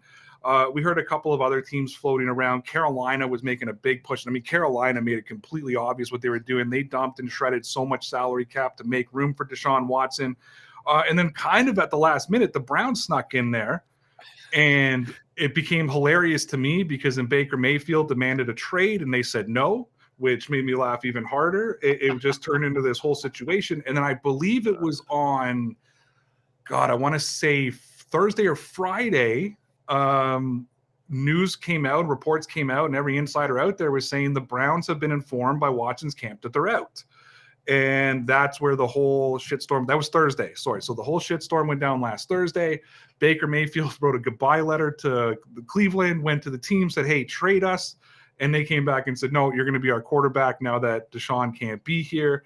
And it just, I went off on Thursday and said, like, how do you recover from this if you're the Cleveland Browns? So then on Saturday, I believe, I'm getting the days mixed up because this was so fluid. We had heard it was the Atlanta Falcons. Like the Saints have been told they were out. The Panthers have been told they were out. The Browns were told they were out. Yeah, he's from Atlanta, right? Like that was from the money. Atlanta. That was what I read on Saturday, Sunday. He's going to Atlanta. Yeah, or Saturday, early Saturday morning. Yep, he's from Atlanta. So we were all basically just kind of sitting around, kicking around, waiting for the news. I'm going to be honest with you. I had half my story written that he was being traded to Atlanta. I was just waiting to hear the compensation, and I'd already kind of laid out why I thought it was a good fit. You did it, didn't you? You did it. Yeah, I do that all the time where I pre-write a story because I think this is going to be the outcome. Then you're like, fuck, there's an hour's worth of work. It's gone, right? So I was up north this weekend visiting my in-laws, and I don't get great Wi-Fi up there, so I'm kind of just kicking around, and I check my phone, and I'm reading it twice going, does that fucking say Cleveland? Like that he's going to Cleveland? Sure enough, he was going to Cleveland. It was absolutely insanity.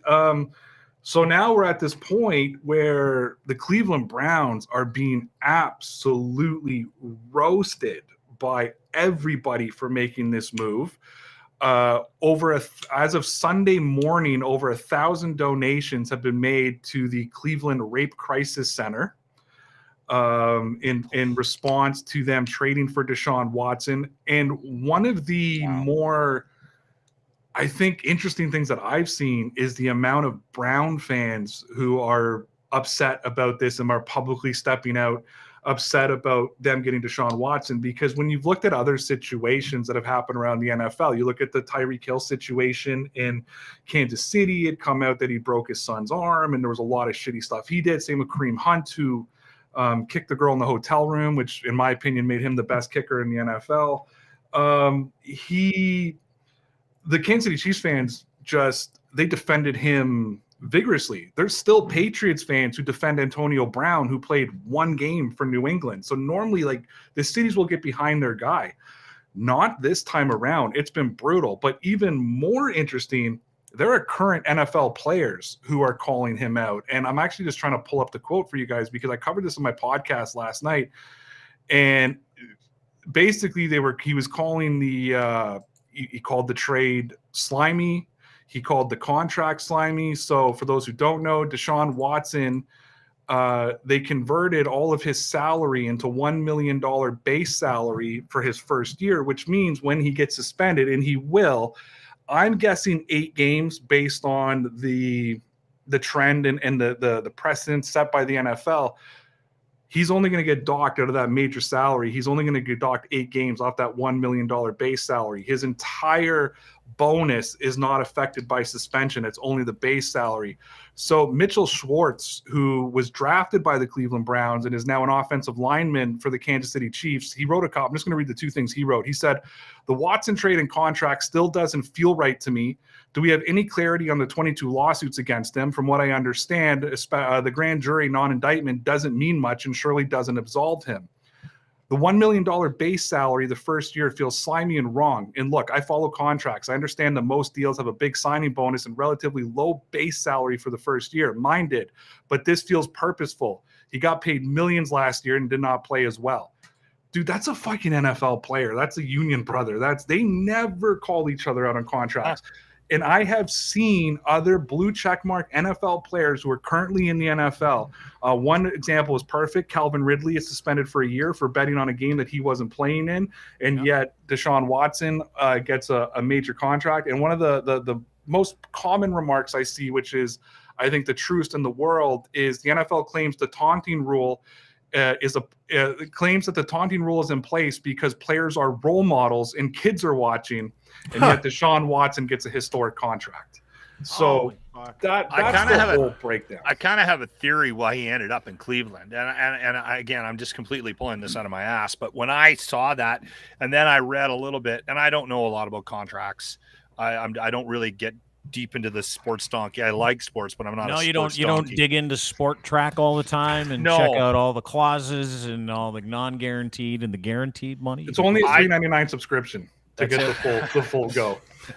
I'm gonna steal your login. I have it. I'm on it all the time. It's fucking I think funny. Deshaun and his agent had a number and a guarantee they wanted, and they hung it out there, and they said, "You either sign this or we're not coming." And that's how he ended up going to Cleveland, because they were the only assholes that were willing to give him what he wanted. That's what I think, right? Well, I don't even understand to that point. How do they justify? Because it's not like this isn't like a Michael Vick. Let's try this again. You seem to be rehabilitated. Like, this is an ongoing. He is in the throes of probably going to court to defend himself against 22 different women that are alleging he did the exact same thing to him that nobody knows anything about, right? Like, I mean, isn't that what we're talking about? Are we talking about a dude that isn't getting an re-entry level deal? He's not getting a show me deal. Like, show me that you're a better person. Show us that you're not that guy. He's in it.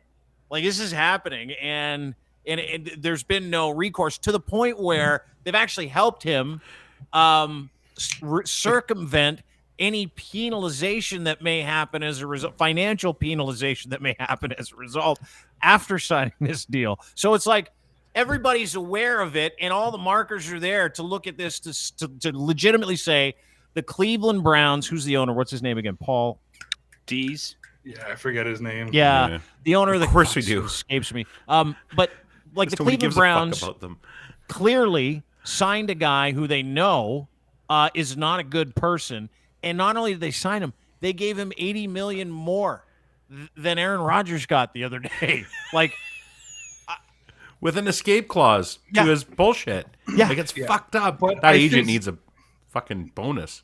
It's just it's so coincidental that this is the next time I'm on, because the last time I was on the podcast, we were talking about Joe Rogan, and I was talking about how I will continue to listen to Joe Rogan because I take it as entertainment, no matter who he is. I also on that day told you guys I cover the NFL, and I've had to resign myself to the point that there's a lot of piece of shit people in the NFL, right? And true, you have to. And we talked about this a lot on the Dear Pats Nation podcast last night. We were talking about, like, separating the off-field stuff to the on-field stuff. So when you look at Deshaun Watson, I get the on-field move for the Browns. They're in a position right now. They just traded for Amari Cooper.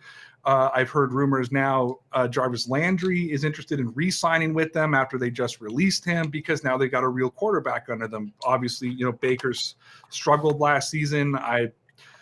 So they're giving up, basically getting rid of their moral conscience to bring in Deshaun.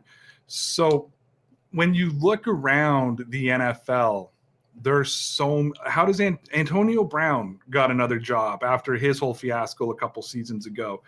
For something very similar when it comes to sexual assault cases.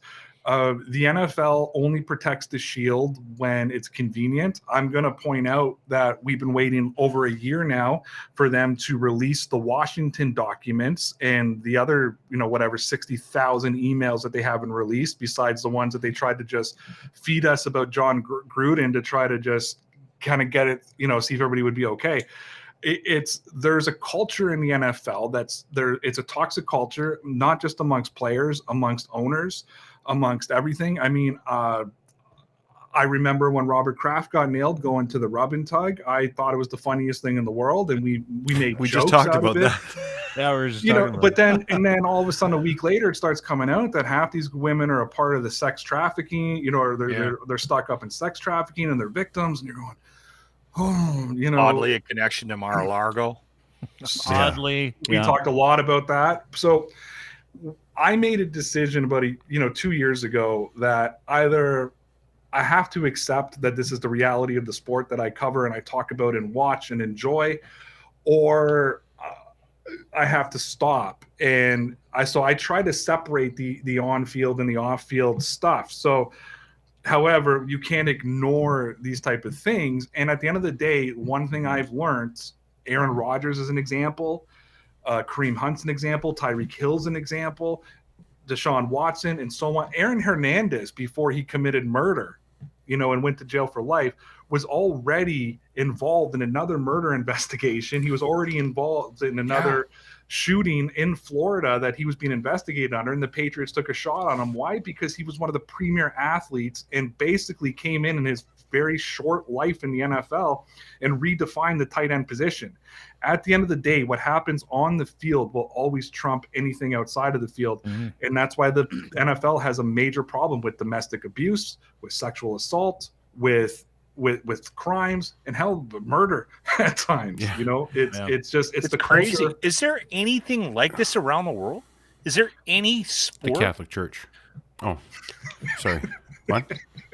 But no, Ray, it sounds like you're having the same moral crisis with it that some of those blue check mark players that you spoke about are, as a pundit.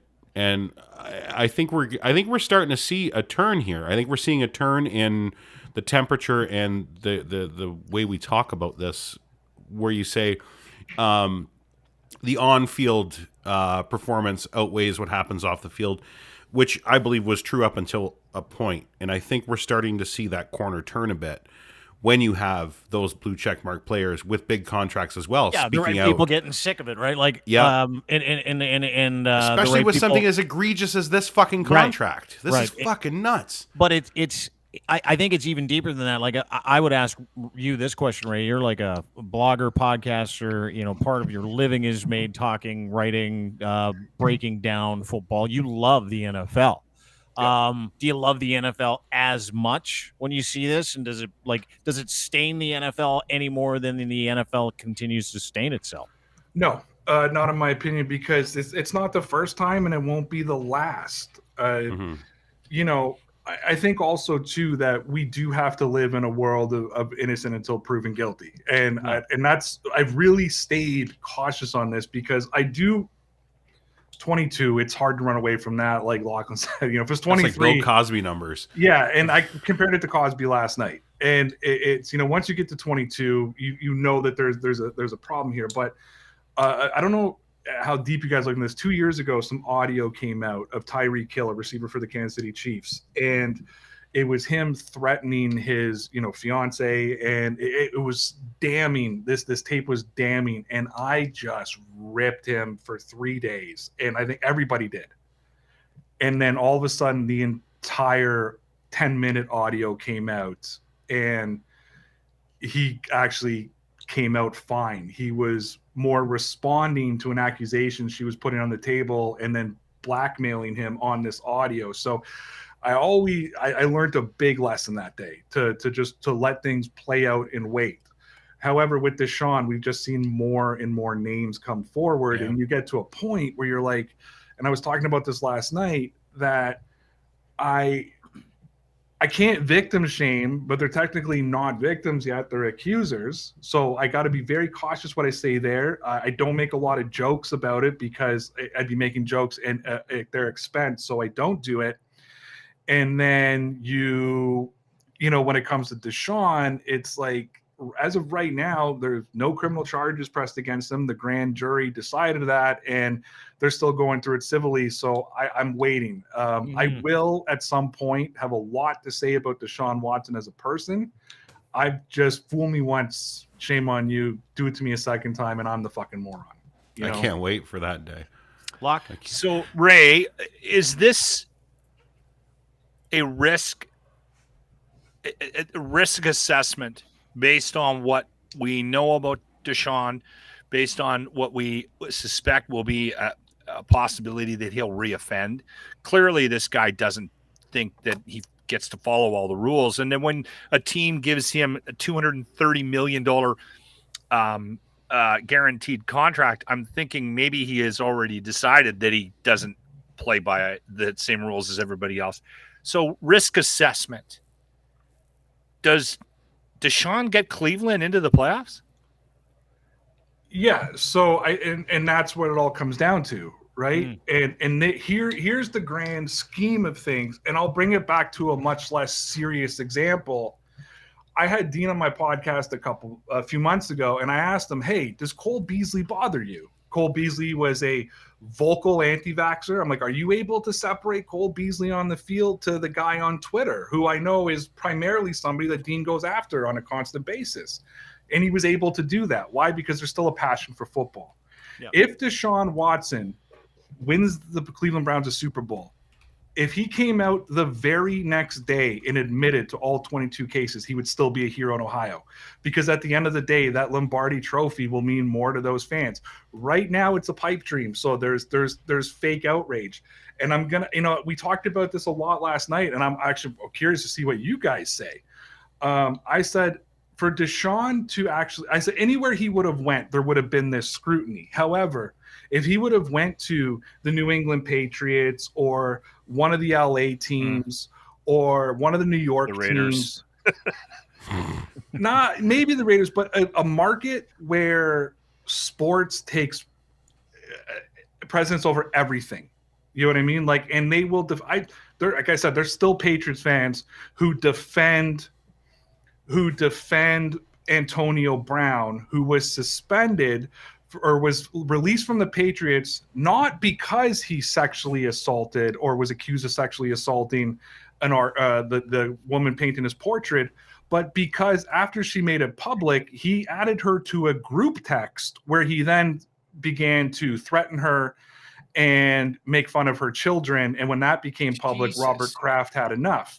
Yet there are still New England Patriot fans who defend him and are upset with the Patriots because, well, Antonio Brown could have got us to the Super Bowl that year. Once he was released, that changed the team. Deshaun would have been better off in a bigger market because he could escape from things. Whereas playing in Ohio, I mean, that's it. Like, he's the centerpiece now. Yes, and he will. Especially Cleveland. Right. Yeah. It's Cleveland. I mean, as Lachlan pointed out, you only rooted for Cleveland just as a joke. I mean, well, when Johnny Football was a thing, I thought it would be funny to cheer for him. So I picked Cleveland Browns because I kept getting in shit from people when I said I didn't have a team. And when you tell NFL fans, like hardcore NFL fans, when you tell them you don't have a team, they get really annoyed with you. What do you mean? I'm just like, well, I watch Sunday Night Football when there's a good matchup. I don't know. And then so I kept getting hauled out for not having a team. So I said, okay, fuck. Johnny Football was a thing. I'm like, I'm cheering for the Browns. But today I was like, shit. Now you can't. I got to pick another team. Is there a team that doesn't have a bunch of rapists on it? Yeah, good choice. No, but that's the ugly truth of the National Football League. And I'm sure there's some. The thing is, I think it happens in a lot of the professional sports. It's just covered up a lot more. I mean, we started seeing the stuff in the NHL coming out with the Chicago Blackhawks, and everybody was shocked, like that, like that could never happen. And I mean, I know he's gone crazy now, but you look at Theo Fleury, he's been saying it for years, right? Like it's been exposed a long time ago, but people, choose to turn that blind eye. Where the NFL, it gets a little bit more exposed. At the end of the day, the NFL is still $1 billion league, probably close to $1 trillion. It's still the most watched league. It's the most bet and gambled upon league. Fantasy is football is insane. The market around that. And at the end of the day, Deshaun Watson will be a first-round pick for a lot of players this year in fantasy, especially keeper leagues, because he'll serve a suspension and they'll bring him in next year.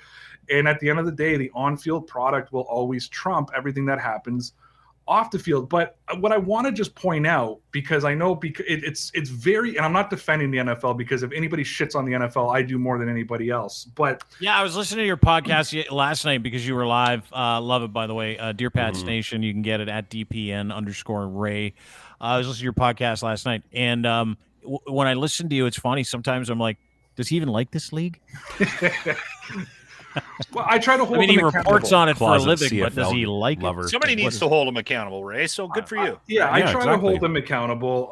We always joke off air that we know Roger listens to the show, and he's everybody listens to Ray, but it's you got to hold them accountable. But I mean, the NFL is really easy to focus on, and it's really easy to put this microscope on and talk about, like, look how shitty this league is. However, this shit happens everywhere, so I have, people do sometimes ask me, especially on Twitter, where everybody's got balls the size of this room. They're like, how can you watch football? And I'm like, do you still watch Good Will Hunting? Or did you stop watching everything that Harvey Weinstein's ever been attached to, right? Like, it's, and I know people haven't. You still go to church on Sunday? Yeah, you still going to Catholic church, right? Yeah. It's it happens in every single genre, industry. And look at some of the stories we hear of rock stars and the shit that they've done. So it happens. Radio guys. Yeah, the NFL's so fucking stupid about it, like making the guy the highest paid player in NFL history while he's dealing with this. I couldn't believe it because it was like fucking such huge news, because it wasn't like by $1 or $1 million or like 10 million. It was the biggest guaranteed contract in the history. 80 million, right? By 80 million. Yep. And it was like, it goes like 125, 140, 150. And it's like Deshaun Watson yesterday, 230. And you're like, holy fuck. Are you serious right now? Do you remember when they used to make such a big assessment? Like, remember when they used to make such that good? Like, I know he's good, but yeah, he's sorry, Ryan. That's okay. I was gonna say, remember when they used to make such a big deal about morals clauses in contracts? Like, now it just seems like you don't. Well, you don't, let me. You don't remember that, Dean? But again, though, it's there's oxymorons to those contracts. The New England Patriots have a clause in every player's contract that they have to do charitable work and that they have to give back to the community, because that's the impression that they want to give while their owner's going getting jerked off at a spa. Right? Yeah. Like, it's exactly. You guys cover the windows while I fuck around behind you. Yes. You're exactly right. Why he didn't end up being a Pat? Well, that's why I wanted to be an owner, right? But if you look at can you get mad at the Cleveland Browns for signing Deshaun Watson when we were looking at what's happening in Washington for the last year, of that toxic culture workplace, the sexual harassment in the workplace, all of that's being protected and sealed by the NFL, to the point that the NFL is fighting fucking Congress not to release and open up these emails. When that's the culture that's being set from the front level, I can't get upset at one team when that's the entire NFL. If we want to see change, there has to be sweeping change from the top down. But as long as the owners are making billions of dollars and we continue to watch it, it's going to happen. Yep. And listen, I said this last night, and I mean this, and I'm going to talk specifically about Patriots fans, but it's every team in the world. All I've heard is Patriots fans say, if the Patriots ever brought in Tyreek Hill, I'd stop watching. But 90% of Pats fans said to me, and I told them last night, fuck you. If they signed Tyreek Hill, half of you would buy his jersey tomorrow. The other half wouldn't buy his jersey, but you'd be saying, let's go, and pumping up because he's going to give us a chance to win a Super Bowl. At the end of the day, they can look past every transgender and look past real serious shit. Yeah. Because at the end of the day, once September rolls around, guys, we're only going to give a fuck about what the scoreboard says. And we're going to forget all about Michael Vick came back to booze and he left to ovations because he started winning. And he killed dogs, just killed a bunch of puppies. Like, I mean, and here's the thing. It's all sport washing. Like Craig talked about it last week. Craig Forrest, who played professional soccer for Team Canada. And we talked a lot about what's going on with, but this is just like a geopolitical version of sport watching. This is like the sexual version of sport washing. And there is no better fucking league at it than the NFL. There's no one better. No, the off-field product of the NFL is better than the on-field product. I say that all the time. Without question. Can I ask you a question? Can I ask you a couple of football-related questions? Yeah, I'd love to. Okay, good. Can I get to Von Miller? Von Miller signed, what was it, 120? 7 years, 120. Buffalo Bills, Dean. But it wasn't just Von Miller. Like they went. Hey, maybe I'll be a Bills fan. Should I pick up on the Bills? Absolutely. If you're gonna bandwagon a team right now, the Bills is the team to bandwagon. No, the Von Millers. You know what? I'm gonna be a Bills fan. I did not see that fucking coming. Like when he signed, I was like, "Holy fuck!" What? Could have read down off here, Ryan. Brandon Beane is getting shit on right now for bringing in Von Miller, but I totally get it. The Buffalo Bills, number one, congratulations, Bills Mafia, because you are the favorites to win the Super Bowl. I don't know when the last time that was, but Vegas has you listed to a favorite to win the Super Bowl. I am on the bandwagon.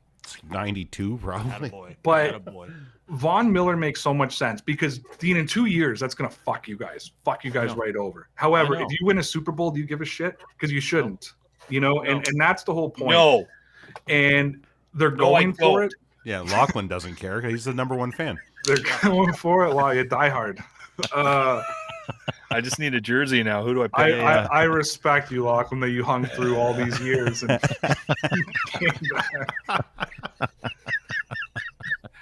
He's the fucking worst. Every He's the podcast, worst. I get Ray fan. on my side. Every podcast, He more loves and you, more. though. He's more and more a Lachlan fan. dude, I'm sorry. The team on a podcast. You have the greatest line in podcast history. Not only did I tweet it, I shared it on my podcast. When he said, if I get this thing, I'm getting all the dick stuff. I still remember, I'm going to get all the dick stuff. Not just one thing, all of it. I'm going to be taking 9 pills just for my dick. I was driving down fucking Woodbine Avenue in Keswick on my way back to the office. I almost drove off the road. I was laughing so hard. It's the greatest podcast line in the history of podcasts. It's the way my life happens. He's really worried about his dick, right? I'm He's still wearing a mask in Alberta. I'm like the last guy. He wears in a Alberta mask on his crotch. It's really weird. It looks like he's like over 60 now, so the dick is already precarious as it is. Pump the brakes on 60. Speaking of which, before we go, I don't want to take it too far off topic, but since I'm public, I'd love to say this. Yeah. So I have my oldest daughter's 16, my youngest is 9. And we had a discussion with them this weekend about going back to school. And I thought I was going to have to convince them to wear a mask. And both of them on their own decided they were going to wear, not even thinking about it, we're going to wear masks. And they both texted me after school and said both of them, their entire classes were full of masks. Nobody was unmasked at school. How great is that? Newmarket High and Mazo de la Roche. Good for the parents and kids there. Just so you know, my kids basically said, fuck the masks today. And I'm like, great. I guess you can't come here then. So it's bad. Oh, you're living in the garage. That's right. That's a great point. And that just means that you've done a good job raising your kids. So good for you. And it's comforting, right, to know that they actually give a shit about other people, because that's why you wear it. Yeah. You wear it for other people. So I appreciate you bringing that up. Back to Von Miller. Yeah, I don't want to get the dick stuff. That's back to it. So it's the perfect move. You guys are going for it. He's one of the premier pass rushers. But is he NFL. Still 33? Yes. What is he? 33, dude. Your team's awesome. Yes. Because the rest of your defense is good, and that's the whole piece, right? That's why he was good with the Rams. Now you don't have Aaron Donald. Nobody has Aaron Donald. To me, he's the greatest defensive player to ever play. Sorry, everybody. Yeah, no. Sorry, most boomers. Disruptive offensive lineman I've ever seen. Yeah, Gen X get mad at me when I say that, and they scream about Lawrence Taylor. I've seen Lawrence Taylor play, great player, but Aaron Donald is insane to watch. But no, your defense is good enough. He's just going to bring that next element. But you know what he's bringing that nobody on that team has? He's bringing rings with him.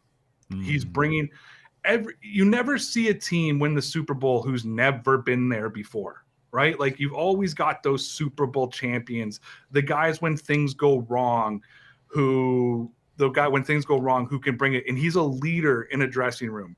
So when things are starting to go rough, think about the rough patches you went through this year. I worry about a team like the Bills, because the way you lost to the Chiefs, that's a recipe to come back and just stink the joint out this year. Like after that big disappointing blow. Whereas you probably want to mimic Kansas City, who lost to the Patriots in overtime in 2018 and then came back the next year and won the Super Bowl over San Francisco. Von Miller can bring that calming presence to a locker room. He can also pull out 2 Super Bowl rings, one from last year and one from before, and say, listen, boys, I've been here before. We've gone through the ups and downs. And you know what? I did it the first time with Peyton Manning, who had no neck and couldn't throw the ball more than 10 yards down the field. And, oh, by the way, I was the Super Bowl MVP that year. So just take a little listen to me, and I'll tell you guys how to get there.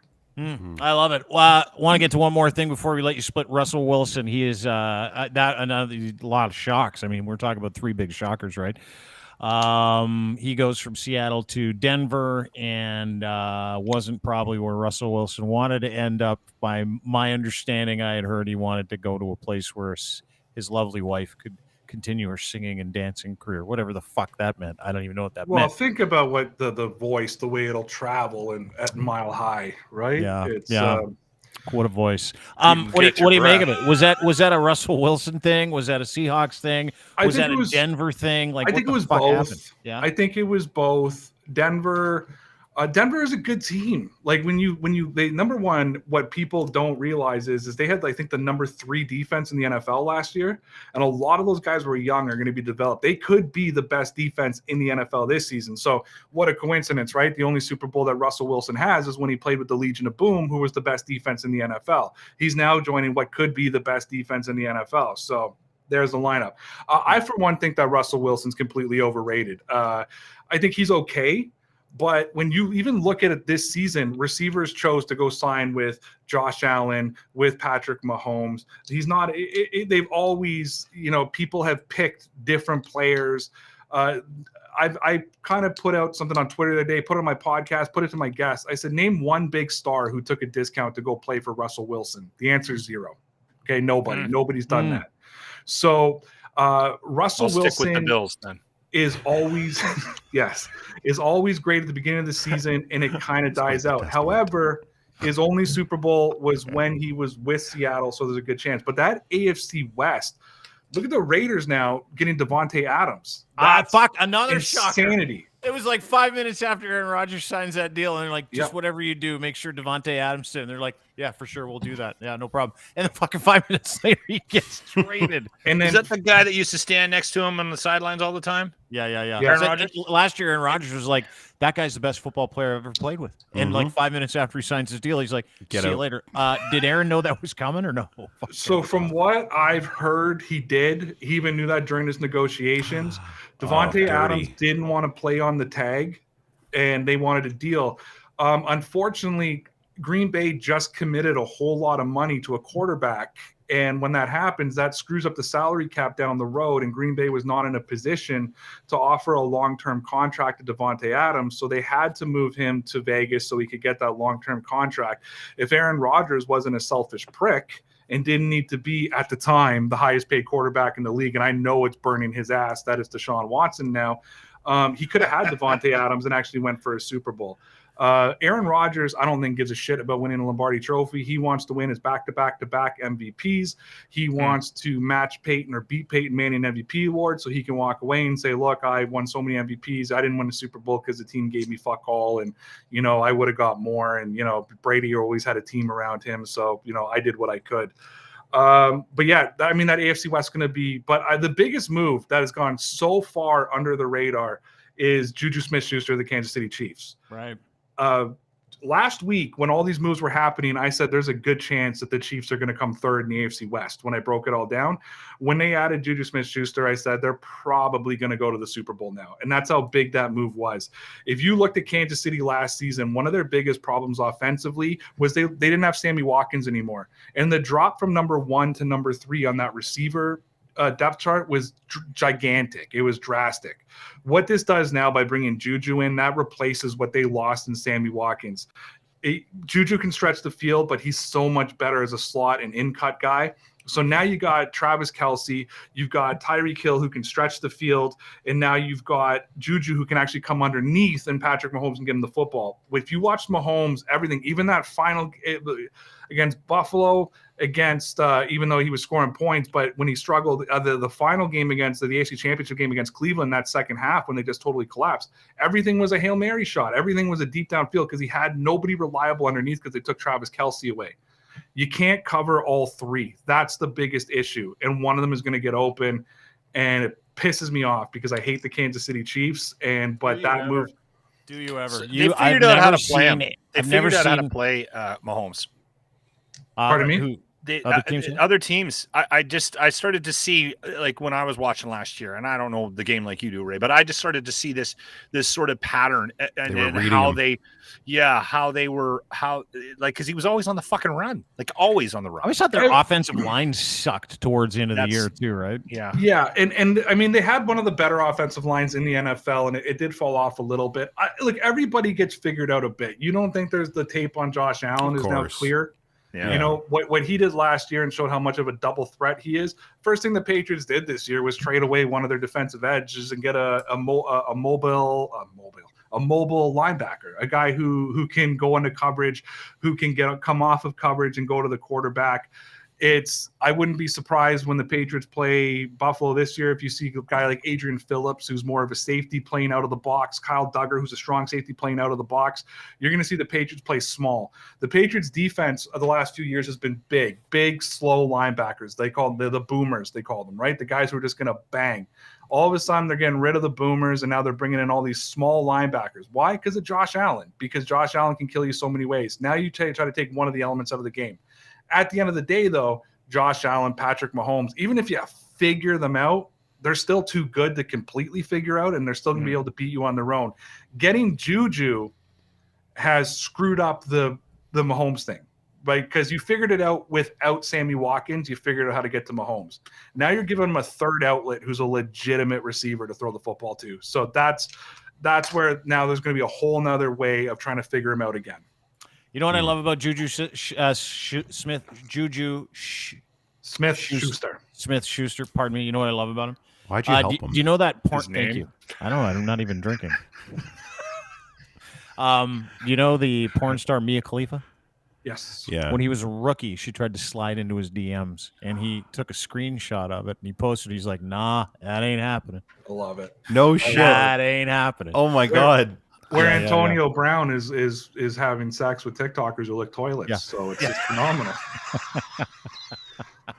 Ray, Hey, don't kink shame. You know what the best is? I keep saying toilet liquor on Newsbreak, and my editor has no idea what it means. And he has no idea what I'm referencing to.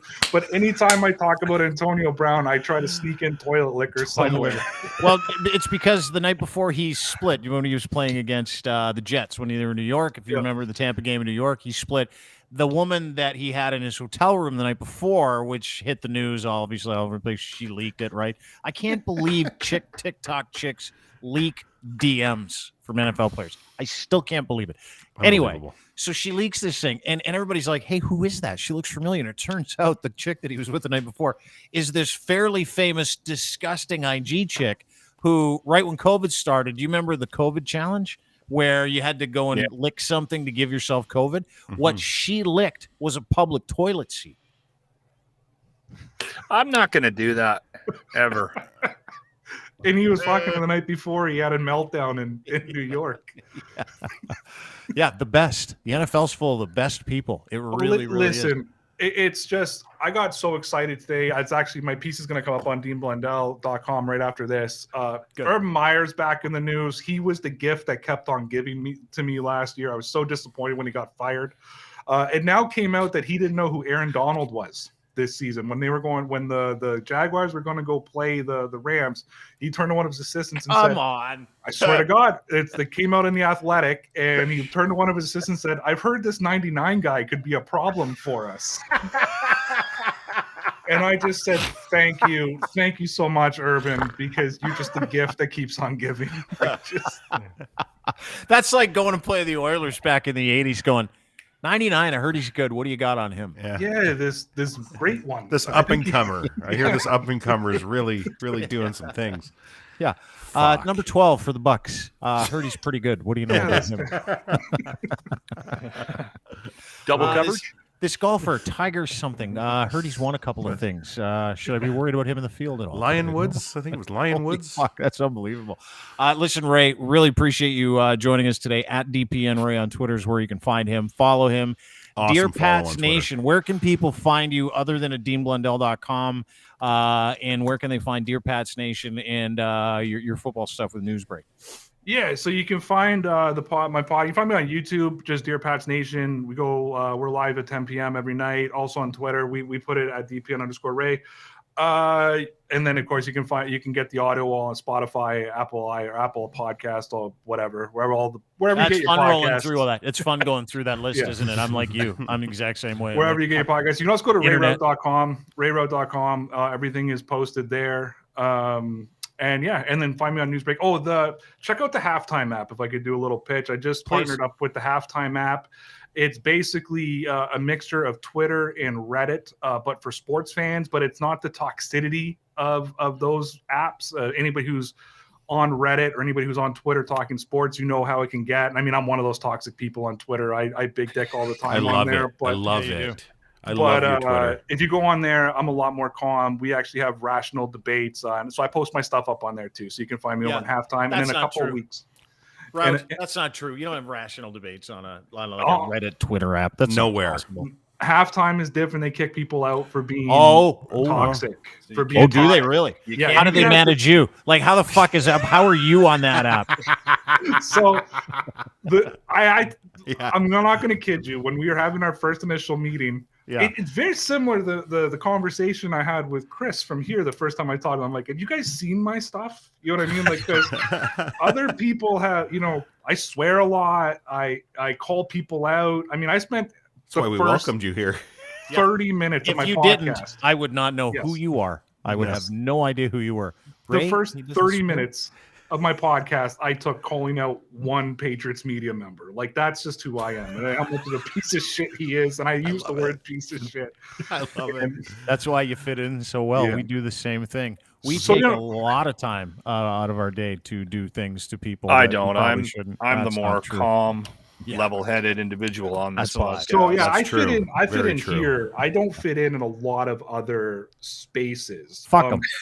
We were actually back in the day. I don't know if you knew this. We were on we were both on Sportscaster at the same time. I think that's when you were partnered with somebody else. And I remember you being on there, and I was like, "Oh, I don't know if Sportscaster is going to like this, right?" Because they had a talk with me about toning things down, and I was like, "Ooh, if I had to tone things down." Oh my goodness! I was like, "This is going to become an issue very, very quickly. This is going to become an issue, right?" Because so it's but no. So I don't fit in a lot of places. When I talk to Halftime and they talk to me and they wanted me to join, I was like, "Have you watched my shit? Like, you know who I am?" Because sometimes people just see my subscriber counts and they just I just get it. I'm like, "Are you sure?" Like, and they're like, "No." They're like, "Listen, you can post anything you want."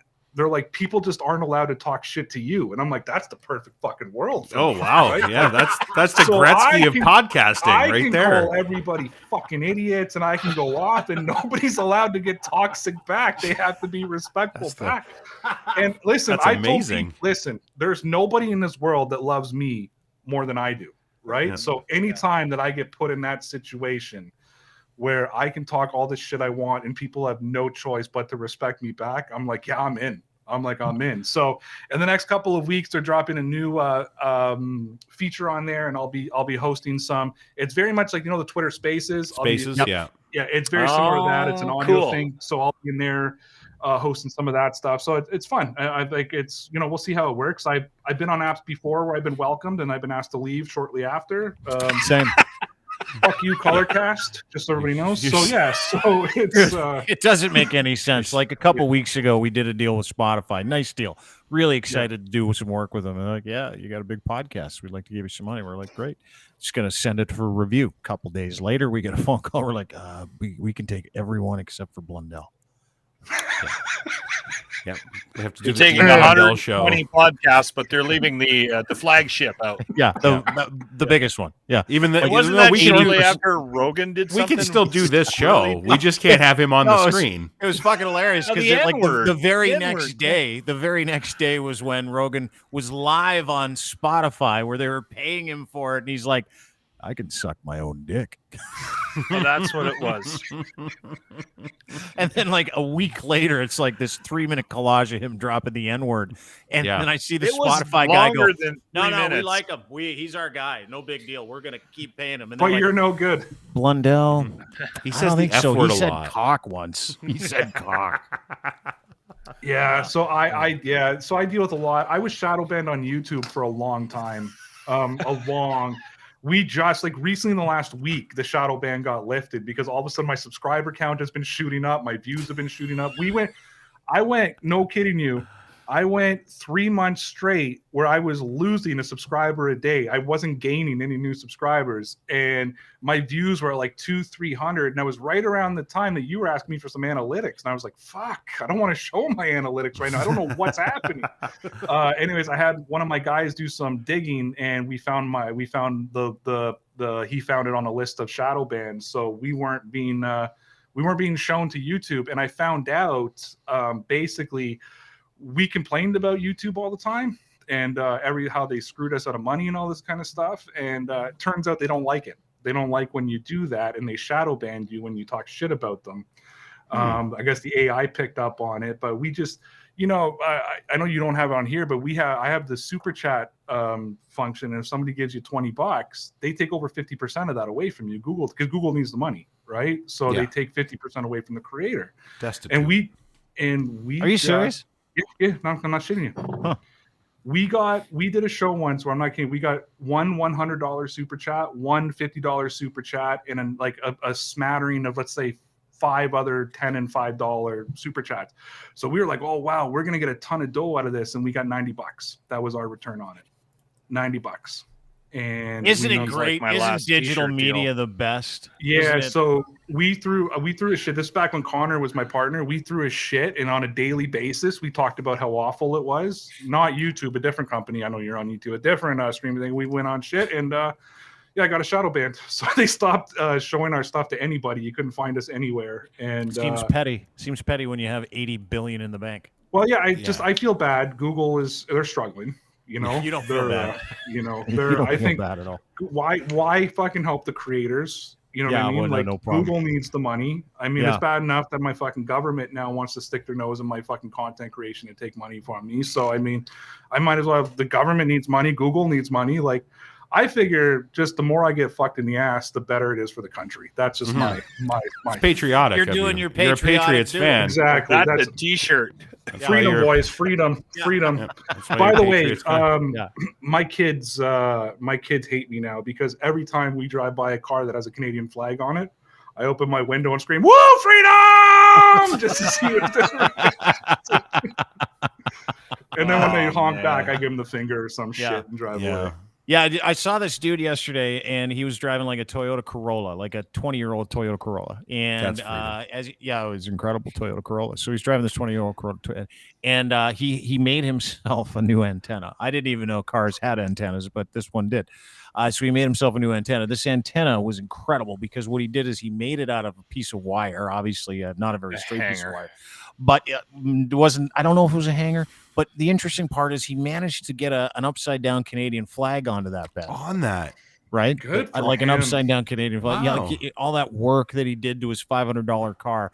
I went into the grocery store, and I came out of the grocery store, and that flag and the antenna was like literally jammed into the front of the guy's grill. So clearly someone didn't like it. And I'm like, fuck, I love this country when people do bad things to bad people. Well, I'm getting these freedom fighters need to chill out because this month Canada is going to qualify for the World Cup on their own for the first time since 1986. Beautiful. To put that in context for everybody, the last time Canada was in the World Cup was a month before I was born. So this is a big deal. Like this is a big deal for our country. Most people don't know this. I'm actually a bigger soccer fan than I am a football fan. And are you really? I didn't know that. Yeah, huge. Oh, so you're excited for this next round of qualifying, right? Because it's basically in the fucking bag. Yes. And they released the roster the other day, and it's stacked. Yeah, and I mean, we've been doing this. Alphonso Davies, I'm a Bayern Munich fan who Alphonso Davies plays for us. He's been out for months because he's got the myocarditis, because he got vaccinated, right? So because he shouldn't have got vaccinated. We've been telling people to everybody you shouldn't have got it. Yeah, that's what the vaccination does to you. But that's right. So the World Cup, I believe, is in November or December this year because it's too hot in Qatar because they paid a lot of fucking money and corruption, yada yada yada. I've never got to fly my Canada flag on my car during any sort of soccer event. So these fucking freedom people better stop, because if you ruin this for me and I can't fly my flag during the fucking World Cup, I'm going to be fucking pissed. We're going to have to find a way really to distinguish Got to between take the ownership two. of this thing back. I've been thinking the same thing, Ray.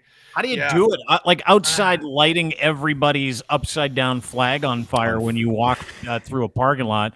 Like, you're 100% right. They've appropriated our flag, and I love our flag, and I love this country. Do I love the flag enough to go to jail for taking that flag and jamming it down some asshole's throat? Not that much. But I love it enough to know that, like, some smarter people have to come along and repatriate that fucking flag of ours from those lunatic pricks. So yeah, I'm wondering if the World Cup will do that.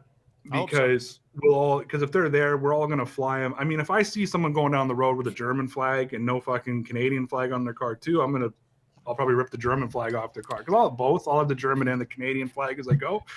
But I really don't want to be lumped into this. And I'm just thinking, fuck, I finally get a chance to fly the Canadian flag and cheer for Canadian soccer, and a bunch of fucking weirdos in Ottawa. Just make sure it's right I've side fucked up, it up dude. for You'll be everybody fine. else. Make sure You know it's what we right do? side up. You know what we do is you look at the logo for the Canadian and like every Liberal party, it's always the maple leaf. And so every time you see one, just be like, yeah, man, I'm a Liberal too. Yeah, good for you, man. I'm voting for Justin too. Good job. Thanks for campaigning for Justin. I got a better idea. Just everyone gets Subarus. Put flags on your. No mistake in that. Dude, what are you talking about? You have a Subaru. I have a Subaru. You had a giant fuck Trudeau sticker on the back of it for It like was a year. ironic. It was ironic. No one got the humor of it. That is Ray Took up Rout. the pull back window. Ray Rout at DPN_Ray. RayRout.com. RAUTH. Is where you can find him. Dear Pats Nation is the name of the podcast. YouTube is where you can find him. Follow this man. He's a good soul. He's a good human being, and he's fucking great. Super at funny breaking too. down the NFL. Yeah, you are. You're a good dude. I like Yeah, Also, even the if reason you're why not I'm like a Bills fan now. Thank Yeah. you for that, Ray. Good for you. Fucking diehard Lachlan. I appreciate it. Now I'm going to tweet every new Buffalo thing that comes out. I'm going to at you on Twitter just so you're up to date. Just so you can come on here and tell I Dean won't all find about it the myself, Bills. Ray, so thank you. I appreciate Dude, that. it'll just make people will go, who is this Lachlan? Every time you tweet, because you got a bunch of like big swinging football dicks that follow you, they'll be like, this Lachlan guy, probably important in football. Huge Bills Hey, fan. by the way, thank you to the Dean Blundell show because this has fucked me right up. We've These are done we've done some stuff to figure it all out. And my largest contingents of audience now, whether it's Twitter followers, the podcast, are Buffalo fucking Bills fans. And it's disgusting. My podcast is called Dear Pats Nation, and I'm getting messages from Bills fans. Hey, Ray, huge Bills fan, love your podcast. I'm like, why? Why? Fuck you. You're welcome. You're welcome. Dude, all you gotta do. All you got to do if you want people to read your stuff and look at it, all you got to do is blow Bills Nation every once in a while on the website. I was going to say, I was telling my producer the other night, live on air, I said, everyone, it's like a long stretch where I don't get a compliment from Dean, like a DM to say I killed something. I just write something about Josh Allen, and I know within a week I'm going to hear fucking killed it. It's blowing up everywhere. That was great. Yeah. It's because I'm a fan, right? It's basically my way of getting you to write shit that I like. Yeah, exactly. Ray Rout, RayRout.com at Thanks, DPN_Ray. Great to see you, brother. Thanks, Great Ray. to see you, as always. We'll talk to you soon. There he is, Ray Rout. What a good Great dude. He is. Great I show, love boys. him. Yeah, it was great. Very entertaining. That was a lot of fun. We had rat shit on the program today. We were in Ukraine today. We talked about some hard shit today. Don't go to Cabela's. Buckshot. You're gonna Buckshot and a new water heater. I want to thank everybody for being here. Thank you to our friends over at Easy Auto Financial. Go to easyautofinancial.com. Check them out today. Not only can you get a new car, you can get a new car with free financing. Everybody bones you for financing. Easyautofinancial.ca. Yeah, there's nothing wrong with the Subaru, Stacy. I own one in it, and if I'm flying upside down flags, he's trying to get through the people are plugs. trying to figure out. Also, thanks to our friends at Ed's Fine Imports. His Gits are what we wear. You can wear them too. GITCH3 is your promo code. Get a free pair when you order them right now online at edsfineimports.com. GITCH3 is your promo code again. And of course, Domination. Dominate with your content. Use domination.com, DMNTN.com. Try them for free today. People that like to produce content. Boys, thanks for doing this. Really appreciate We'll get to Pat King tomorrow, everybody. I promise. We got to talk about him. We got some funny stuff to talk about. Yeah, because he we'll was do in it tomorrow. court again. Yes, he was, but not for long. He's still in jail, isn't he? Oh yeah. Yeah, and the law. He's still having problems with lawyers. Still having problems with lawyers. Can we also find out if Karima is not coming on the podcast because of my feet? Yeah. I plan on DM her? spending my entire evening on Twitter finding that out for you, Lachlan. Don't worry, I'll tag you in it. Also tomorrow on the show, Rod Black, Canadian sportscasting legend. Rod Black will join us, and Sarah Cheek. Great porn name, by the way. Sarah Cheek or Rod Black? Both. Yeah. Both I are always great. thought he was underneath the desk, no pants. Always thought that. Glad my camera stays He's where such it a is. fucking good guy. If you haven't met Rod, you have to meet him. Anytime you get a chance to meet him, Rod. he's like that. I Say want it you like to get that from familiar now- with Rod, the whole, Lachlan. The whole Rod. time tomorrow. Tomorrow If you you're never gonna get get Rod. tomorrow Dude, you know you're where getting he is right familiar now? with Rod. Do you know what he is? Where he is right now? He's at spring training because his son got drafted in the first round by the Milwaukee Brewers last year. What? Yeah. So he's going to Get join outta us for here. spring training in Arizona. Yeah, That's Cactus League. fucking cool. That's fucking great. Right? Yeah. Has he bounced back? Does he need to Rod, bounce yeah, back? dude, he's freelancing. He's doing his stuff. Oh, He's good. the happiest he's been. We'll ask him tomorrow. He's such a fucking good guy too. And he laid Leo Routens a few years ago laid a big fart during a Raptors game that still might be one of the funniest breaks in television history. So we'll ask him about I that. remember that break. Remember that? I think we played it. It on must the have been show. sour because they were all. Sam Mitchell almost puked. Rod was like, "You got to be kidding me! We can't even do this break." Back in a minute. This smells like farts in here. Anyway, so yeah, Roddy will join us tomorrow, and he's just Awesome. a beautiful man. And of course, Sarah Cheek, who made the news this last week, and we talked to her. She's going to join us from Florida, I believe, is where she is. Is That's that the OnlyFans mom. OnlyFans with the. Yep. Yeah, those things. Yeah, and her kids got kicked out of a certain school because she's too hot, and she's on OnlyFans. So the moms got angry. So we're gonna get into jealousy tomorrow. I'm really excited. I can't Really wait. excited. But thanks, boys. Great to see you. Good to see Thanks you too, for pal. having me. That was All right. fun today, guys. It was a lot of fun. fun. Great Yeah. show. Rod Black. Gonna see Gonna see you again. Yeah, boys. The boys. Anyway, thanks everybody. Really appreciate you joining us. Thank you. Don't forget you can get us at deanblundell.com. And you can sign up for a newsletter there. Not only that, you can follow us on socials at It's Dean Blundell, D Blundell Show, or you can go to YouTube, Dean Blundell Show on YouTube, Twitch. You can find us there as well, Dean Blundell TV. You can watch these podcasts live, or Apple iTunes. Sorry, it's just Apple Podcasts now, isn't it? Fuck, I know Ray was right. Too many things. Just follow us on Apple, Spotify, Google, etc. Tomorrow we'll have Rod Black, Sarah Cheek. Have a great day. Really appreciate everybody being here today. See you tomorrow. Bye.